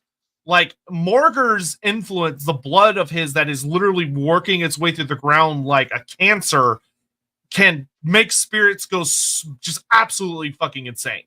Yeah. And they'll just attack anything around him because Morgar doesn't care. Like Morgar is like a classic, almost Cthulhu-esque god that does not give a damn about anything. He doesn't care if the beastmen are dying, if the elves are dying, whatever. He does not care. It does not care. And this is his legacy, which is horrible. It's fucking horrible. Even by chaos. The place is screwed, it's spiritually corrupted, and it's a corruption that's going to spread. This is basically the end times made manifest within the wood. And this is really, if you're telling the end times story, where the story should begin for Athel Loren, and the corruption that potentially spreads through the world roots because of it. There is a host of really cool end time story that can be told from this point onwards. And if you're looking to build your own versions of stories out there, this is a good place to start for that. Yeah, which would inevitably involve Drycha, because this is her home. Yeah, her. We all know how happy she is. We're going to have to do a stream about that absolutely happy spirit at some point. Oh yeah, she is surprisingly consequential. She gets funny of all of Athel Loren, she is probably the character that does the most outside of Athel Loren, which is not good for the rest of the world because she is bad news. Yeah, she is. We gotta get caught up on like super chats. We can't stop until we've super chatted. Yeah, and then we'll get out of here. Well, I'd like to say before as the super chats are being found, we have just skipped over our expected 3 hours. This was a great topic. I'd also like to say that not only was it a great topic, we've actually not covered tons of it. There's loads of locations we've barely hit upon or just haven't mentioned. So I would recommend, if you're out there wanting to know more, go take a check out, at the very least, the Wood Elf Army List. It's a good start. It'll give you a good grounding in it all because it's a good book. Yep, and who knows? We'll probably at some point do a part 2 on Athel Loren at some point. But this was a good broad. I think we got some pretty good broad brushstrokes out of this one. Yeah. All right, Jonathan Scott. What happens if the Wood Elves call down fucking Helldiver shit? Down, left, right. Who knows? Who knows? Any special relationship between the Forest Dragons and Athel Loren? Yes. Oh, yeah. This actually goes into my crackpot theory, which I'm just going to throw in your face because I don't have time to really get into. Okay, throw it. Which I'm going to say that the Azrai and the Forest Dragons and everything in Athel Loren are basically Chaos Elves. They are a group of elves and creatures that have been infected and corrupted by the place that they live in to the point that it has fundamentally changed them. Including the Chaos Elves per se. What in the not Chaos Elves in the sense of like chaos, but like to me, they're basically the equivalent of they're no longer true elves in the sense that Athel Loren has so much control over the Azrai that it states in the lore that the Azrai's population neither grows nor shrinks. It remains constant because Athel Loren owns them. Like, I think there's definitely something to that. They are part of a larger organism now. They are no longer simply the elves that they once were. Their acceptance into the forest and their acceptance into the ecosystem of that forest and their part that they play within it has made the Azrai quite different to the Dark Elves and the High Elves. I wouldn't say that they're in any way close to being a separate species. They can still interbreed, do all their stuff. But I would say that they are quite different to what they once were, and I'd agree with that. Yeah, there's some. I also think that there's a big exploration you could do of why Orion and Ariel are so weird as avatars. Because they are weird compared to all the other god avatars. Yeah, I think just stating that for a potential future stream is enough. Just simply note that Orion and Ariel are not like the other avatars. Now, in terms of where they came in Warhammer history, in many respects, they are almost the inspiration for what becomes other avatars, which is in and of itself interesting. But when you look at the elven avatars as a whole, they are a bit weird, and that is good, particularly when you look at, say, well, good old Everqueen. Or just that's a different story. That's a different story. Just look over at Date. I mean, something weird's going on there. There is something weird going on. Phil, we all know the Wild Hunt tends to spill over to the outside world when there aren't many foes within the forest to slay. As we know, this is a fairly uncommon occurrence, which then begs the question, who are these outsiders and how many are there within the forest at any given time? How well long can they survive within it? A lot of beastmen. Beastmen are all over Athel Loren. Athel Loren is not nearly as purged of them as they like to advertise that they are, because the beastmen know, which once again is this whole thing about how Athel Loren is not truly like a sentient thing aware of what's going on within it, because the beastmen thrive in Athel Loren. They have beast paths that the elves don't know about and can't find, and that allow the beastmen to travel in massive war herds because they're an infection. Yeah, totally. Just as the paths within Athel Loren are dangerous for the elves and obviously for the beastmen too, they know where to go. They also know where not to go, and the beastmen often go where not to go, and they have found new paths, meaning that there's lots of ways that an infection can find its way into the organism that is Athel Loren. And that includes things like wandering knights from Bretonia. That includes people from the Empire who may be making an incursion down there. That includes dwarves who may be doing whatever it is the dwarves are doing, or ogres who are, for their own reason, doing their own thing, or greenskins. We all know greenskins love a good scrap. It's a haunted wood, not their preferred place to go. But if there's a fight to have, there's going to be some greenskins that are going to give that a go, particularly if they're forest goblins. So, yeah, there's all sorts of stuff in Athel Loren, and don't make the mistake of thinking that it is this place that if you enter, the elves pepper you. It's just not how it works. Yeah, and I would say that as far as like, what do the Wild Hunt deal with internally? The big three tend to be Skaven, Greenskins, and Beastmen. Skaven, of course. Skaven gnaw on the roof, burrow up, and cause all sorts of problems.